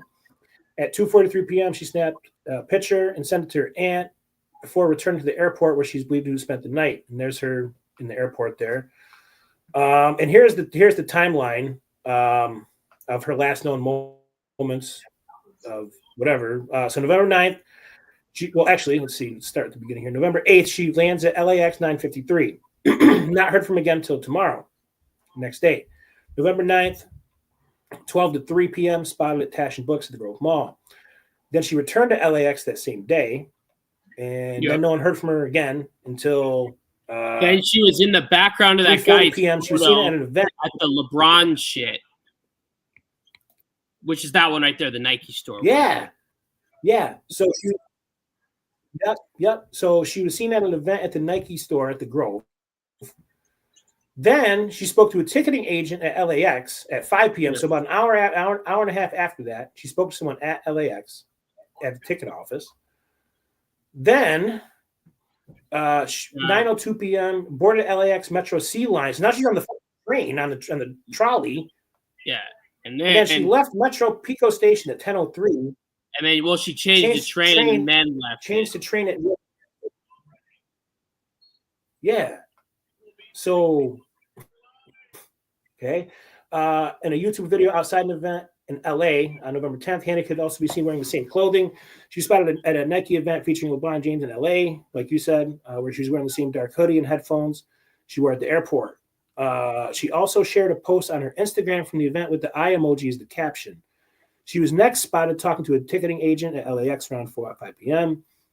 That same day, a missing persons report was filed by her family and what they described as uncharacteristic correspondence from Kobayashi. The family explained that she sent some cryptic text messages and Venmo payments to people they don't recognize before and after her disappearance, which they have receipts of those too as we go down further. One payment was sent at 6:25 p.m. on November 9th to a person named Monica Almendarez. For an unknown amount with the description of the payment only showing a drawn bow and arrow emoji. The second was made less than an hour later to someone called Jonathan Taylor, also for an undisclosed amount, with the description only saying reading. And here's the Venmos. Here's the Venmo receipts here. And the names, I guess that doesn't really show them, but like on a different thing I saw, like the Venmo usernames are like really weird and like jumbled up, like they're like a scam bot or something like that. Oh, really? All right. The recipient's relationship with Hannah is not currently known, but the missing woman's family, Jesus Christ, I can't fucking read today, told the Sun that LAPD is investigating the matter. Hannah also sent a series of eerie texts to her loved ones, claiming she had recently undergone a spiritual awakening and after she was due to meet family in New York. In another, she claimed deep hackers wiped my identity, stole all my funds, and have had me on a mind fuck since Friday. The third text message sent to a friend said that she was tricked pretty much into giving away all my funds for someone I thought I loved. A missing persons poster also notes prior going to missing, Kobayashi sent a message on November 10th mentioning feeling scared and that someone might be trying to steal her money and identity. She hasn't been heard from since. So there's the text messages here. I got tricked into pretty much giving away all my funds for someone I thought I loved. Then she says I got hacked by who? And the next day, November 11th, Kobayashi was spotted boarding the LAX Metro C line at Aviation Century Station. She got aboard at 9:02 before transferring to a different train at the Rosa Parks Station. She was finally seen leaving the Metro Pico Station with the unidentified person at 10:03. The family also noted that the young artist's phone has been off since November 11th, and her last pinned location was at the Los Angeles airport. So I'm sure this isn't the end of this story here. No, because this doesn't even talk about the part about how it's been a while since we've had. Yeah, just crazy shit like that. Because then what? It came out like 2 days ago that she was caught on surveillance. And now she supposedly crossed into Mexico, like went to Mexico. They found out as of like 2 days ago. Yeah, I see that one too. There's got to be a more updated one. Let me see, because I did see that one today where it said that she was she crossed into Mexico. Let me see if I can. Yeah. But again, do what the fuck you want. Live off the grid, whatever. But like, just tell your parents or whatever that you're Right. okay, so then they don't commit fucking suicide. Our boy Monty really. checks in every fucking day, and he's walking across the United States. I know. And he's a homeless guy, fucking checking in to fucking Facebook and just making sure people knows he's all right. What the fuck? I gotta catch up on his shit. I gotta binge his shit tonight. I gotta catch up on it. He's been going hard. He's been pumping out that content we wanted. We didn't get anything. Rolling Stone here because their website. I know. So Hannah Kobayashi declared voluntary missing person after entering Mexico alone. Police say that she appeared unharmed when she crossed the border last month. So this is from last month. You can make me subscribe, you cocksucker. Fuck you, man. This is why journalism's dying. Oh, you're right, dude. Why should I have to pay behind a fucking paywall to find out about a missing fucking girl? That's why journalism's dying, is because you just look through enough articles, you're gonna find one for free. So why would you pay for that shit? When if you just look hard enough for what you're looking for, you're gonna find it on a free website. So, all right, here we go. I think I got one. Here. Okay. All right. So from MSN, let's see. Trusty MSN. You know they're not going to charge you. Let's see. Nah, it's a default browser. They ain't going to charge you. That's old reliable. Yeah, they don't give a fuck. Yeah. Okay. Missing woman Hannah Kobayashi seen crossing into Mexico, police say, and there's a picture of her father with missing posters looking for her with other people. She's been missing for over 3 weeks in a bizarre case that has drawn national attention and perplexed investigators. Was seen in the video surveillance footage entering Mexico with luggage. All right.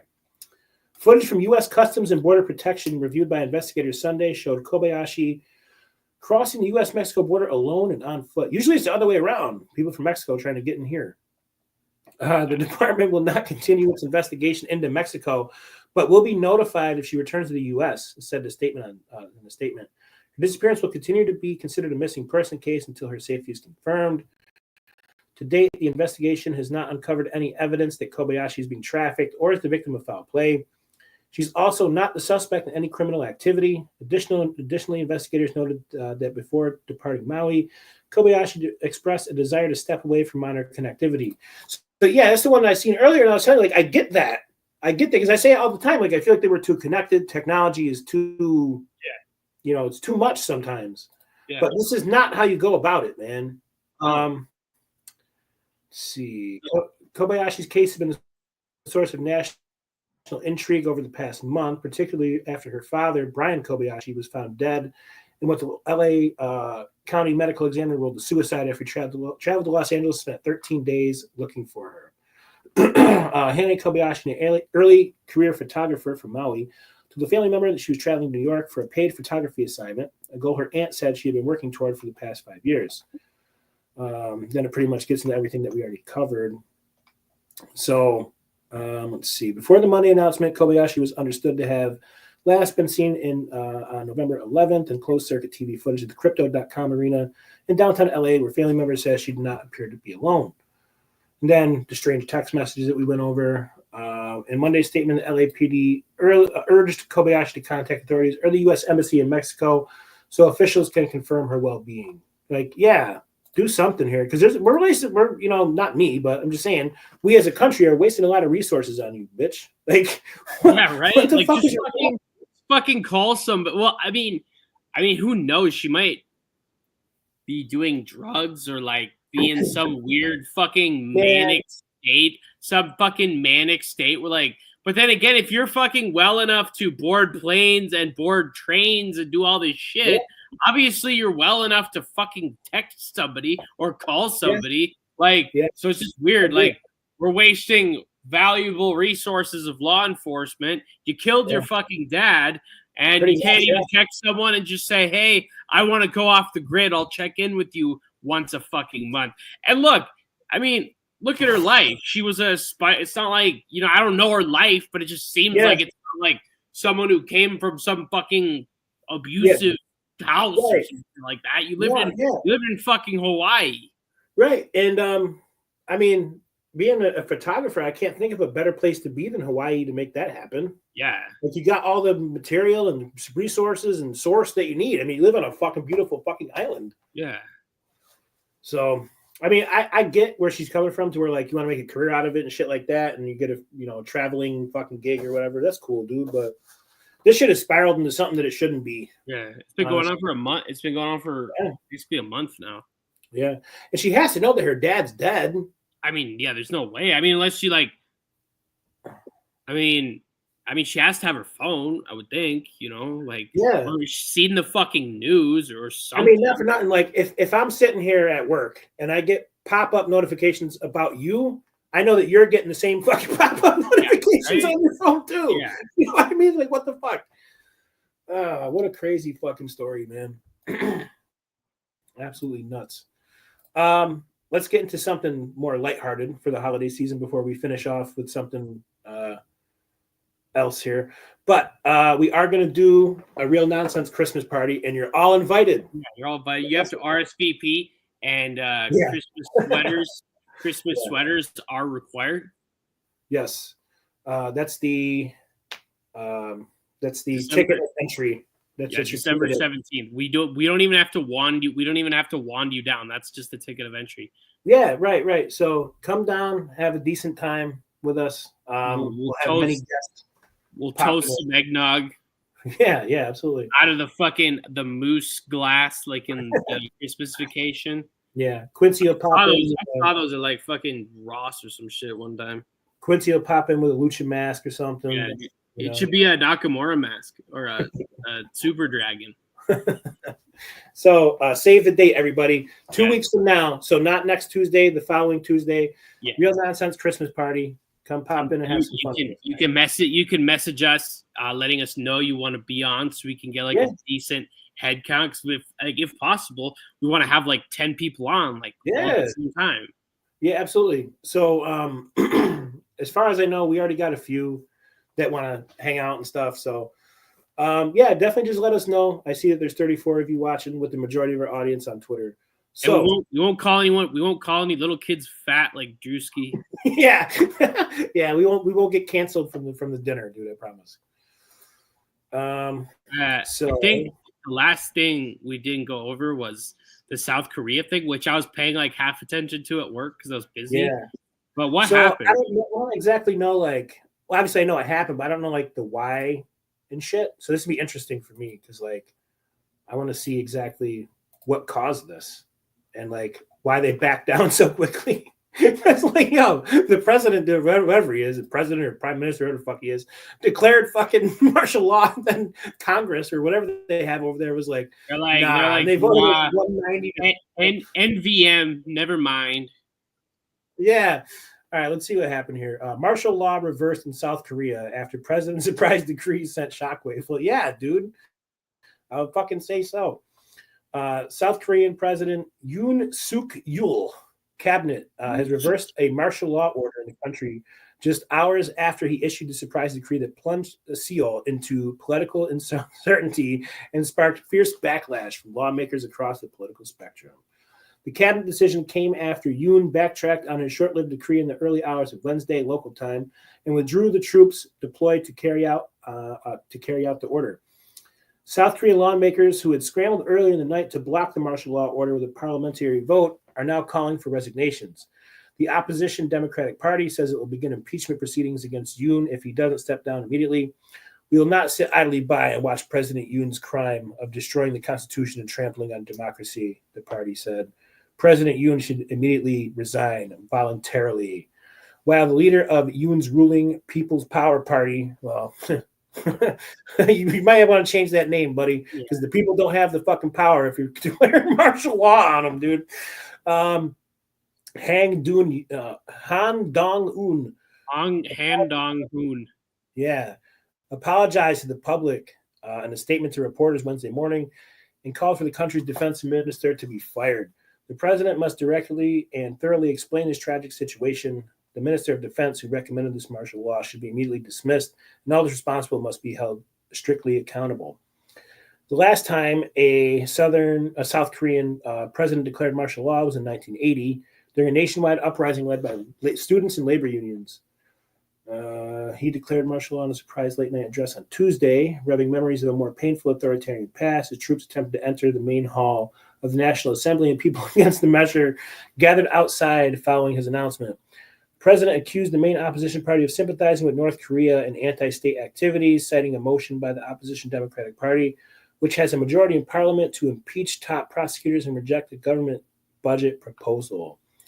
Lawmakers worked swiftly to block the martial law decree in the hours after Yoon's declaration, with 190 of the 300 members of parliament voting to overturn the measure. But why? Okay, so when he declared martial law, he had labeled the opposition's actions as clear anti-state behavior aimed at inciting rebellion. He further claimed these acts have paralyzed state affairs and turned the National Assembly into a den of criminals. To safeguard a liberal South Korea from the threats posed by North Korea's communist forces and to eliminate anti-state elements, I hereby declare emergency martial law, Yoon said in the address.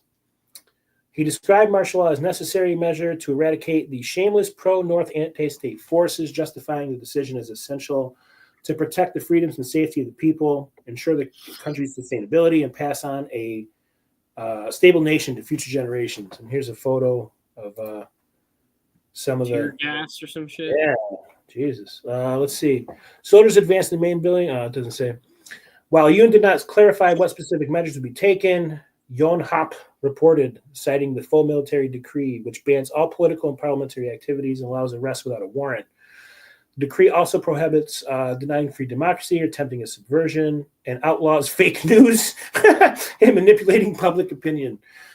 People who violate the decree can be arrested or raided without the need of a warrant. Citing the same document, Reuters reported that the strikes, work stoppages, and rallies that incite social chaos are also prohibited. That includes doctors who have been engaged in a walkout. They've been ordered by the decree to return to work within 48 hours. Just after 1 a.m., 11 a.m. Tuesday, Eastern on Tuesday, our time, well, my time, dozens of troops who had entered the main parliamentary building to the vote were seen withdrawing, according to the Korean newspaper and local television stations. Citizens waiting outside the building cheered when news came out of the lawmakers' vote, with some shouting, "Long live the Republic of Korea!" Yeah. Yoon Sik-yeol, step down. Yeah, like an anime and shit. Yeah. Let's see. Walking through the streets, there are people who are running to their families' homes to be with them, to figure out what to do, to be close to loved ones in this moment that is unprecedented in so many of our memories. People were told by law enforcement they could be arrested without warrants being needed under martial law. There are a whole multitudes of people across Seoul who are stunned and are trying to figure out how an unpopular president made this move. Let's see. What is going to happen next and what this means for democracy here in South Korea. The leader, blah, blah, blah, he called it a move that goes against the people. President Yoon declared emergency martial law for no reason. Tanks, armored vehicles, soldiers with guns and swords. That's how you know you're in Korea, yo. Yeah. Soldiers with guns and swords, motherfucker. They are not playing with you. When the president backtracked on his efforts in the early hours of Wednesday, he reiterated his criticism of the opposition party, saying they are frustrating the moves of his government in a statement. We request the National Assembly to immediately stop its reckless actions to paralyze the functions of the state through the repeated impeachment, legislative manipulation, and budget manipulation. I'm just talking about who he is and shit. I don't really want to care. I don't care about that. So, I mean, I just didn't think you could like declare a martial law without like a valid reason. Like that article, I mean, it was a pretty in-depth article, and all the guy said was like, yeah, the other side is doing like the bidding of North Korea, but didn't like prove anything, say any, like give an example. Yeah. He just kind of like ordered it. Yeah. Which, you know, everyone who says that like Trump is a dictator, no. Yeah, not at all. That's some dictatorship. That's a fucking dictator. That will never happen. Like that'll never happen in America under Republican or Democrat leadership. It will never happen in America. So I don't ever want to hear that Trump is a fucking dictator because he's not. No. Like I said before, dictators generally don't fucking like lose an election, then win it. Like his path to power is not one of a dictator. Yeah, like, it doesn't work that way.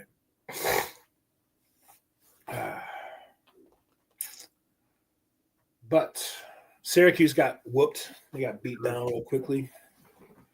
No, I had the Knicks and Magic on. They were getting Magic were getting blown out. Yeah, I seen that on the ESPN ticker at the bottom. Yeah, it was on like TNT or some shit. Yeah, it's pretty. I mean, I didn't for see Knicks, it was one. a good game.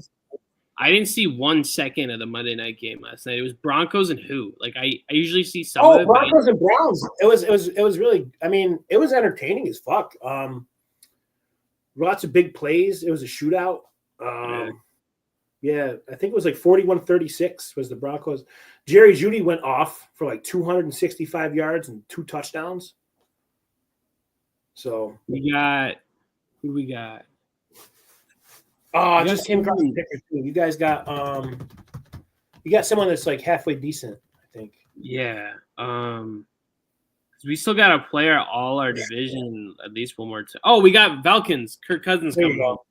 Yeah. And it's in Minnesota? Yeah. Okay. We got the Monday Nighter Bengals. They always tried to say that they're trying to talk this shit that when Cousins left that Jefferson was going to demand a trade, and they had Jefferson on K-Fan, which is the Minneapolis sports talk radio, like yesterday I think, and he said he hasn't talked to Cousins since he left. Yeah, that's how it should be. It's like a breakup, no contact. I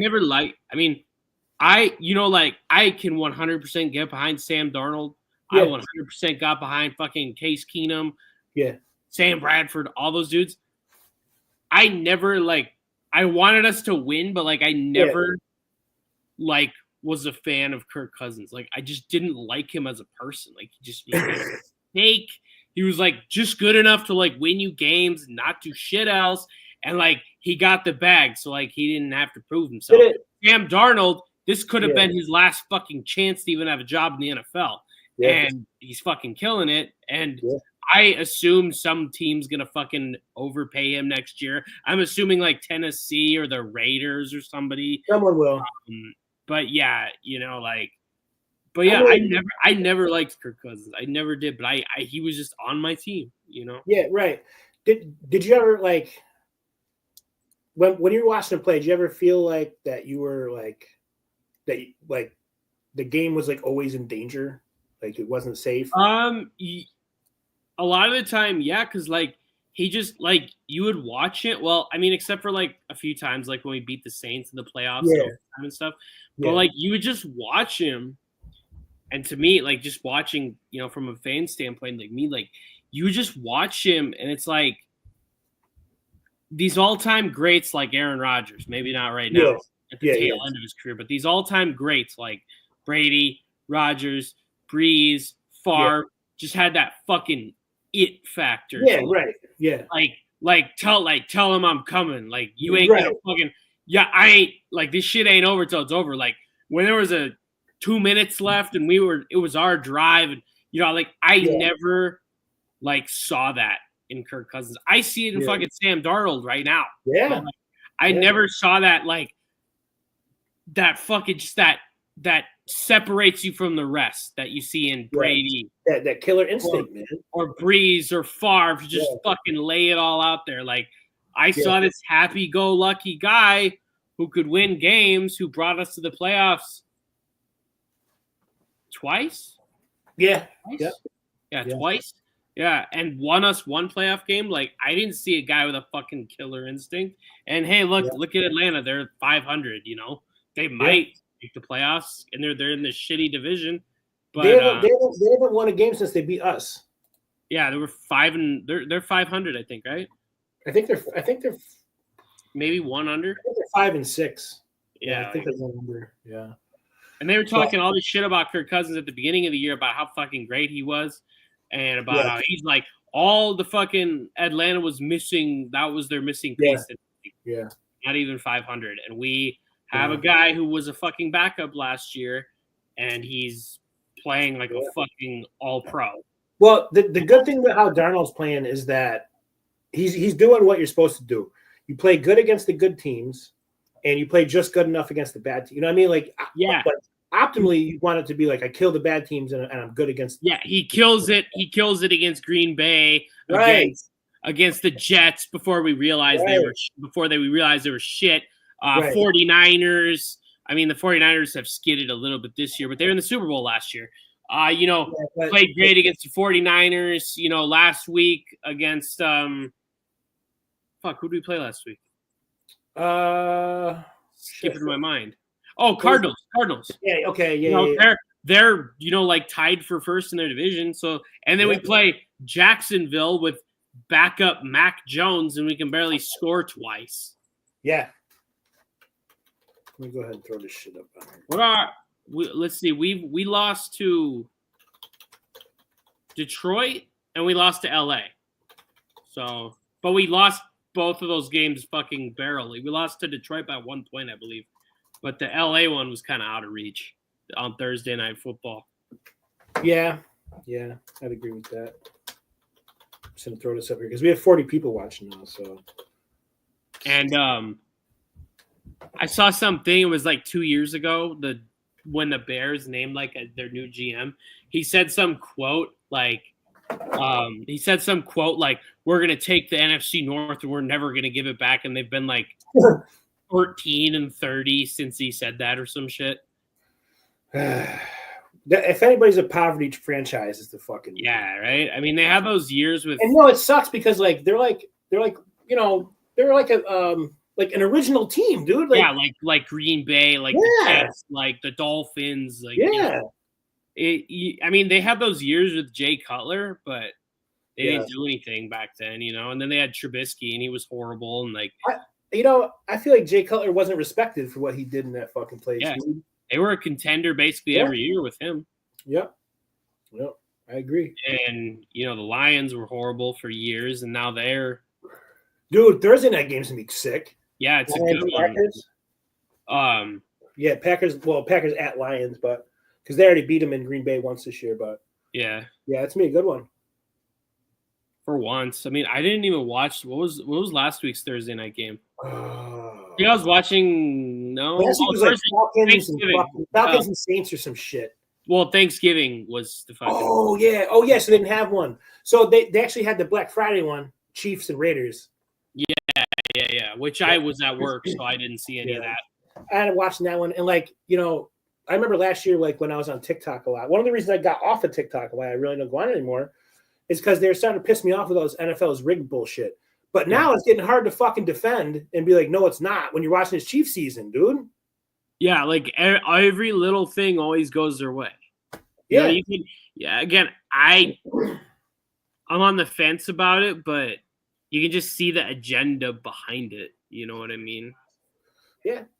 And I mean, speaking of Black Friday, I watched a video about it yesterday about how the original concept of Black Friday is pretty much dead because they start online. They start the Black Friday sales on Monday. Black Friday, and then it's Black Friday extended through the weekend. Then it's Cyber Monday. Then it's Cyber Monday extended. So it's the days of lining up at 3:00 in the fucking morning are dead. I watched a lot of people's just vlogs they took, and there's just a normal amount of people trickling into Target, a normal amount of people trickling around the mall. It's not just fucking killing people over shit. It's just good. It's true. It's true, man. I remember Black Friday used to be an event, man. I remember my grandmother and my mom, they would wake up at 3:00, 4:00 in the morning to start going out to stores and shit. And I'd go with them once I reached a certain age. Yeah. So my senior project, I job shadowed because I wanted it to be as easy as possible. So I job shadowed, and my dream career, at least in high school. I mean, you can consider this journalism, I guess. It's video journalism. It's podcast journalism, you could say. Yeah. But my dream job when I was in high school was journalism. So what I did is I would job shadow people here at our local newspaper, and basically what I would do is I would go there on a Friday after school for 2 hours and just watch them work. But then I did other shit where I would go with the dude who covered public safety, and we would go to the courthouse and read documents. But then he moved away, So then I got patched up with this other lady who works for the paper, does like kind of like the entertainment, sensational shit around town, but she does Black Friday coverage. So I got to go on her on her Black Friday coverage shit, where we went like interviewed people standing in line for Black Friday. And I'll never forget, we went to Target, and they hadn't opened Target yet, and it was at like 9 or 10 o'clock at night on Thanksgiving. Yeah. And the first guy in line at Target, this was 2013. The first guy in line at Target at 8 or 9 o'clock at night on Thanksgiving said he had been there since 7 a.m. that morning to buy his daughter a fucking Nintendo DS because she was on honor roll. I'm like, bro, even back then you could order this shit and it would be at your house in 4 days. Yeah. Like, holy shit. I remember I worked at Black Friday. The last Black Friday I ever worked was at Home Depot. 2017. Was it? Yeah, I think it was 2017. It was either 16 or 17. No, wait. It was 16. And I'll never forget, bro. Like, they were such assholes, bro. I'm like, yo, can I get a Monster to like wake me up? Like, you got me here at fucking 4 a.m, dude. And like, you know, I'm not on the sleep schedule I'm on now to where like I'm up at 4 or 5 a.m. Like back then it was like a struggle. You didn't think I had to wake up a little earlier, get myself up and shit. So I'm like, yo, I'm here. Like, can I grab a Monster before I clock in? They're like, no, wait until you help some people. I'm like, yo, what the fuck, dude? So like, as soon as we opened the doors, dude, we were sold out of snow blowers in fucking 3 minutes. I never saw Home Depot as like a fucking Black Friday place. Yeah, man. I always thought it was like clothing stores and Target and Best like Buy. especially here, because like we have a lot of contractors and like people who do a lot of outside work here. Yeah. So they were selling fucking the snowblowers so cheap that they were gone in 3 minutes, bro. And then I had people being like, can you put it in the back of my car? I'm like, no, there's fucking oil in this fucking thing, dude. You gotta come back with a truck. So like all these people except one guy came with a fucking car. And I'm like, no, I can't put like a Toyota Corolla. Yeah, dude. And they're like, come on, just lean it. I'm like, dude, there's oil in it. I can't lean it. It's gonna spill over your fucking back seat, and then the company will be liable. No. So they'd be like, oh, so they'd buy it, and then like hours later they'd come back with a friend to come pick it up. And like I had to help load them up. Oh my god, dude, fucking. I worked Black Fridays when I worked at the mall, but I would, because they would have so many employees, because we'd hire like seasonal ones, so we'd all work like 4-hour shifts. So I'd work from like 5 to 10 in the morning and be done. Yeah, right. And I was like, I can't beat this shit because nothing that like. Granted, the mall isn't that crazy, at least here for Black Friday. So it was like, I really don't got to do shit. I just got to stand here for 5 hours and look at my phone. Like, you know what I mean? Because like maybe at big city malls it's different, but ours is so small here. It's just like there's nothing going on. Yeah, like back in the day was crazy. Like when I was a kid, bro, you used to wait until like after like the night of Black Friday, so you can see like the news stories, people getting like trampled. Yeah, people getting fucking killed, and they used to have like a Black Friday death count website. Yeah. Oh, did they? They did back in the day when I was doing that journalism. It was wild, dude. You'd see like you see on like the nightly news, they have like a story of people just like fighting over a Barbie doll. People or, like, fucking curb stomping each other over a fucking Furby or a Cabbage Patch. Yeah. Kids don't care. Kids don't care about fucking toys anymore. They just give them an iPad. They're set for fucking life. That's all they want, bro. And it's kind of don't want a fucking Furby or a Barbie or fucking Power Rangers or shit like that. And it's kind of sad, honestly, because like that was part of the joy of Christmas is like what was gonna be the new big toy. Yeah. You know, and like what to get your little cousin or your nephew or something. And like now it's just like, oh, just get him a video game or an Apple gift iPad, just fucking iPad straight out of the womb. Just get him a fucking Apple gift card or a Google Play gift card, and you're set. Yeah. It took some of the charm away. Hey, I try to keep the spirit alive by buying the kids I know wrestling figures and shit like I did last year. Yeah, good. And I do that with my friends' kids here too. Yeah, that's what you should do. That's the spirit of Christmas to me is fucking, actual gifts, not fucking prime bottles. Yeah, there you go. Empty prime bottles. They'll go crazy. I can go crazy when they see the new one at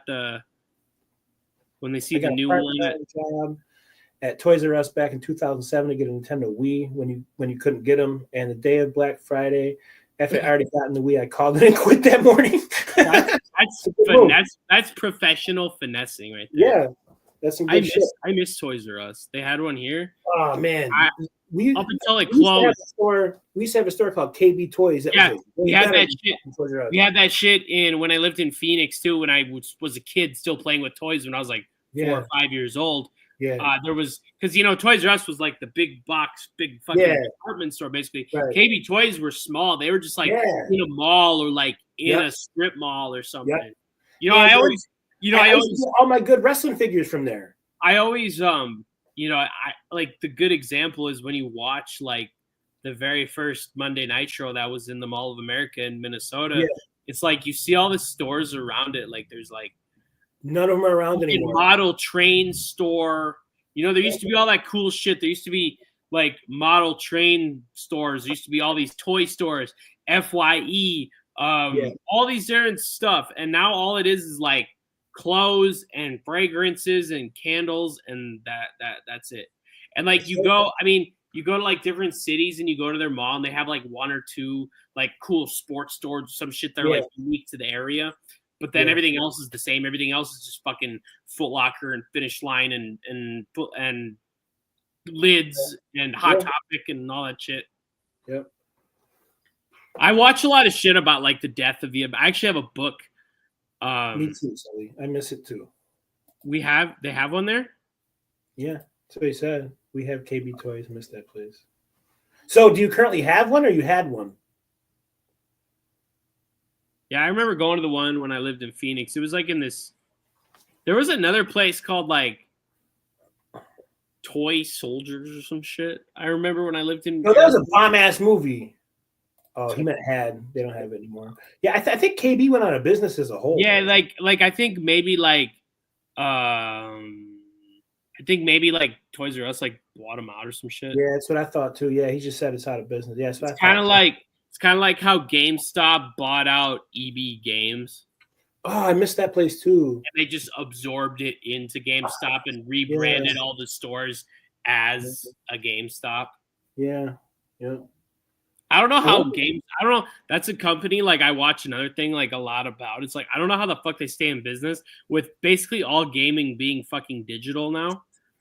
Like, yeah, remember how, like the peak of gaming back in like 2012, 2013, like they do like midnight releases and people like when like in the years following after like the PS3 came out, like early when the PS3 and the PS4 came out, like it's been different after like the PS5 and whatever the new fucking Xbox is called, because now gaming isn't for having fun with your friends and your family. Now gaming is to try and become a fucking millionaire. True. That's the thing too. Yeah, the goal is to become a streamer. I never went to a midnight release. I was too young. Like I would pre-order games, and I would go pick them up. Like, did I ever tell you the story of when I went to go get GTA 5 with Sushi? No, my story was I was a senior in high school, and I went and just fucking picked it up like the next day after school, or like I guess the real release day. Yeah. So what was your story? The GameStop in Mobile, Alabama, they like did it up, bro. I can't even lie, bro. So like they had like cake and did you say they had like a barbecue or some shit? Yeah, bro. They showed the fuck out, dude. So like we went, because like I had pre-ordered the game. Yeah, she pre-ordered it for me for like my birthday or some shit, something like that. So we went to go get it, and like we went to the event beforehand, and she was just annoying the fuck out of me, bro. She was mad annoying.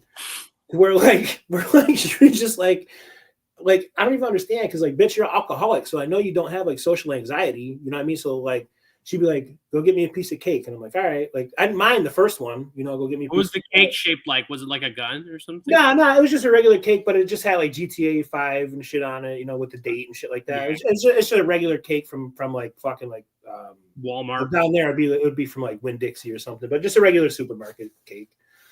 So the first thing she said was like, yo, go get me a piece of cake. I'm like, all right. So I go up and get her a piece of cake. And then it was, yo, go get me a fucking can of soda. And I'm like, okay. I'm like, at this point, I'm getting fucking annoyed now, because like the piece of cake was like a courtesy, dude. You know what I mean? So then it was a soda. And then it was like, go grab me a slice of pizza. And at the time, like Game of Thrones was really big. So like fucking the main like the queen bitch on there was named Khaleesi. So like I looked at her and I'm like, yo, fucking anything else, Khaleesi? And like the whole fucking store, like, hey, I heard me say it to her, bro, and started busting out laughing at her, bro. And like I felt bad because like I didn't think everybody would fucking hear me. So or she's know like, what it meant. huh? Yeah, Either hear you or know what it meant. Dude, at that time. So yeah, like everyone got the joke. And she's like, I'll just go wait in the fucking car. And she went to go wait in the car for the rest of the night. But like how many hours were you there for? We went at like 9:30. They started giving them out a little bit early. Like they started giving them out like 11:30.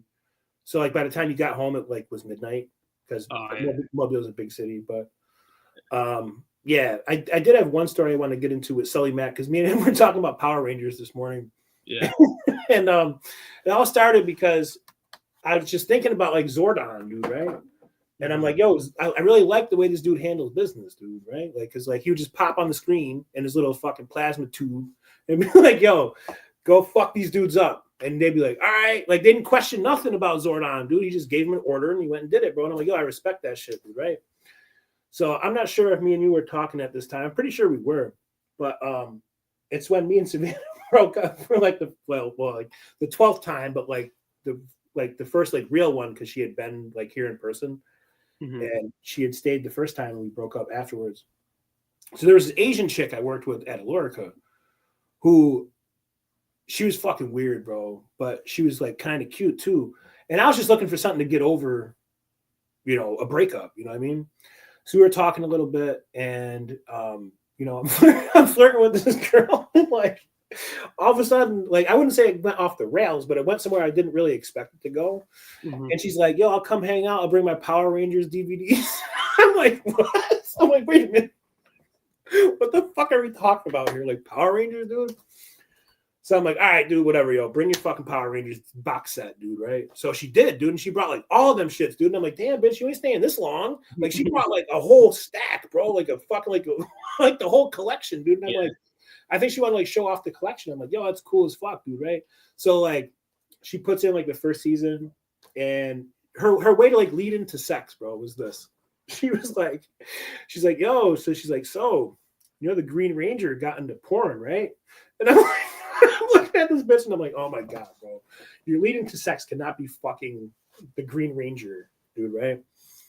So she's like, oh, you look like you could use, because like I didn't react to that, dude, right? Like I don't know how to react to it. So I'm just fucking sitting there watching the fucking Power Rangers on TV, bro. Like I don't know how to react to this shit, right? Yeah. So she's like, you look like you could use a hug, right? And I'm like, oh my fucking God, bro. What a mistake did I make, dude? So she comes up to me and gives me a hug, dude, right? Now, at this time, so like the whole reason that I did this shit is because Savannah wouldn't talk to me. Yeah. So I'm like, fuck, dude. I'm like, damn, yo, like, all right, I don't got a girl. She went home. Like, I need something, bro. Like, fuck, dude, right? Especially because I was like mid-20s or late. Wait, what was I? I think I was like 29, 28, 29, some shit like that. So I'm like, fuck, dude. All right, so I get this goofy Asian bitch over here obsessed with Power Rangers. Was this when you lived in the other building? Yeah. Yeah. So I remember you've told me about this, but not the person who it was. Yeah. You've told me that it happened, but it's not in detail. So you told me, I just know it happened. Yeah. Things happen. I don't know who the person is or anything. Yeah. Well, I can send you her Facebook later. She's fucking weird. But it's funny because like me and Hafiz seen her at Walmart and I seen her walking out with some Asian dude and I'm like, yo, this is an Asian chick that I almost fucked before. And he started laughing. I'm like, no, I'm serious. And he's like, yo, for real? He's like, I'm looking for an Asian model. I'm like, yo, I don't think I can talk to her. So anyway, so she's like, you look like you could use a hug. So she comes up to me and she starts hugging on me and shit. So like I said, me and Savannah were like on the outs at this time and I was trying to get her to talk to me for like 3 fucking days, dude, right? And as luck would have it, as this bitch is hugging me and trying to like get dick down, dude, my phone rings. So I look at my phone and it's fucking Savannah. And I'm like, I have to take this call, dude, right? Completely ruin the fucking moment, bro. Completely just whatever, dude, right? So at first I go out in the hall because I think it's gonna be like a quick phone call because I'm like, can you call me back later? Like I'm in the middle of something, you know what I mean? Like trying not to give myself away that I'm about to fuck this Asian chick, right? Who's obsessed with Power Rangers. Yeah. And I'm like, yo, can you call me back later? And she's like, no, you wanted to fucking talk to me? We're fucking talking, right? And I'm like, oh my God, this is like a 25-minute fucking bitch fest at me, and I'm In just the sitting there hallway? taking it. Yeah, from Hallway? Savannah. So I'm just sitting there and I'm taking it, bro, because like I wanted to talk to her. So I'm like, fuck it, dude. Like if this is what it takes to have a conversation, I'll just deal with it for whatever. So like 20 minutes passed, dude, and finally I go inside, and this bitch is just sitting there watching Power Rangers. So finally I have enough of getting yelled at, dude, and I'm like, Savannah, I've got to fucking go. You've got this poor girl sitting here watching this fucking TV, listen to us fucking argue. Click. And he just fucking looks at me, bro. This Asian chick looks at me and she's like, well, I think it's time for me to go. And I'm like, no, please don't. But like, I can't talk her out of it at this point. Yeah. And then she's like, well, who was that? And I'm like, now I have to explain everything. And you know what I mean? Just all this shit. And then her mom calls and like, she's like, shh, be quiet. And then she says, bitch starts speaking in like Chinese and shit, bro, in my living room to her mom. So now I'm thinking like, fuck, dude, she'd probably kill me if she knew you were in a white man's house. You know what I mean? Like, she probably only wants you with Asian men, dude. Like if you're talking to your mom and fucking like Chinese or Japanese, whatever the fuck, you just bust it out of your fucking, you know, your purse here. You're talking, and then I didn't know you could speak that shit. So I'm sitting there, I'm just like, holy fuck, dude, what a mess this fucking turned into. But I never got the chance to fuck her again because no, I mean like I never had the chance to even try again. Yeah, okay. Yeah. I'm still an Asian pussy virgin, unfortunately. But I'm everything that's not a white or Latino pussy virgin. yeah, you know what? I think me too, actually. Maybe. I don't know. I'm okay with that too. You should be. But there's my story, Sully Mac, of how an untimely phone call fucked me out of fucking. Fucked you out of fucking the Power Rangers chick. I mean, yo, like, that shit was mad weird, bro. Is it like the Power Rangers from like the 90s? Like the live action? She had like, yeah. Oh, and then another thing happened too, bro. So my PS4 didn't really like accept discs like that, right? So like I'm trying to fuck this chick, and she's like, you know, obviously she wants to watch the fucking Power Rangers, so she puts the disc in, and it was an old ass PS4, and the disc wouldn't come out.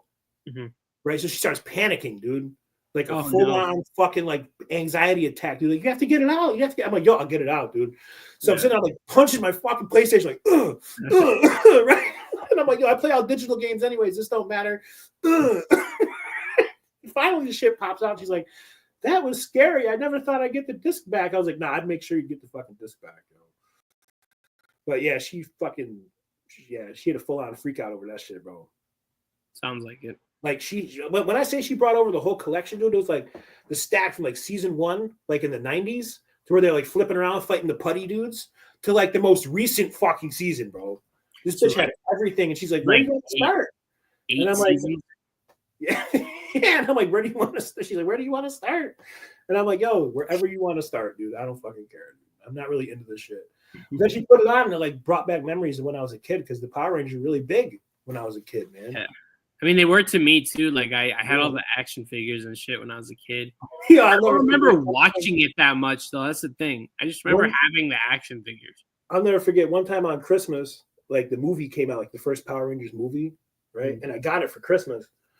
And my stepdad's brothers, so like my uncle-in-law or step-uncle, whatever the fuck, I kept trying to convince him. I'm like, yo, you got to watch it. And he's like, I don't want to watch that fucking kid shit. And I finally convinced him. I'm like, yo, I'm like, there's kung fu in it. You know what I mean? I'm trying to sell this shit to an adult. I'm like, yo, there's kung fu. You know what I mean? And he's like, fine, put it on, right? And I put it on, and I just got roasted all fucking night for putting that shit on, bro. And he's like, see, this is why I don't want to watch this fucking dumb shit. Because like they had a line in there about like, have a nice fall and shit, dude. Like he tripped the dude and fucking fell in the stairs. CNX fall. Yeah. And I got roasted all night for putting that shit on, bro. I really did. But all right, guys, I think this has been a pretty fun episode, honestly. Yeah. We're back Saturday with a game of Guess Who? Yes, absolutely. Yeah. I'll probably have to do, I'd say probably noon, I think, which I think works for you. Time? It shouldn't be a problem for me either. Yeah, and I was thinking of a good segment because I sent you those Trump ornaments earlier. I want to compile. I want to compile a PowerPoint like we did with the costumes or no, the movies we did with Halloween. I want to compile some pictures of like the wildest ornaments I've seen, like, and start with those Trump ones. Start with that Trump one where he's fucking kneeling. It's always so funny too. Like this Trump is a person. Like how these low level companies like try to market his shit to other people. Whereas it's not like official Trump stuff. No, like the fucking bootleggers. Like yeah, and like they go wild. Fucking like he's kneeling before Christ, and we'll show it to you on Saturday. Like. Yeah, like, no offense, Trump's not even a fucking religious person. I mean, I'm not either. But like, what? So when would that ever happen? Fuck. Yeah. So I will find some more because I always buy some new ornaments and shit every year, and that's how I found that one this morning. All right, sounds good. All right, guys, we'll see you on Saturday. I'd say be on the lookout around noon. I got to look at that apartment, and then I'll get right back here and we'll get moving. Yeah, no problem. All right, yo. Have a good night. Stay out of a cell. Yeah, stay out of a cell. Don't go missing. If you want to live off the grid, if you want to walk across America, just call your family once a month. That's it. Stay in touch. That's all we ask. Stay in touch, people. Fuck. That way, don't be the reason that your loved one kills themselves, please. Yeah. Fuck. Just tell somebody. Yes. Anyone. Reach out. A helping hand helps hands. All right. We'll see you guys. Peace. Till next time. Later.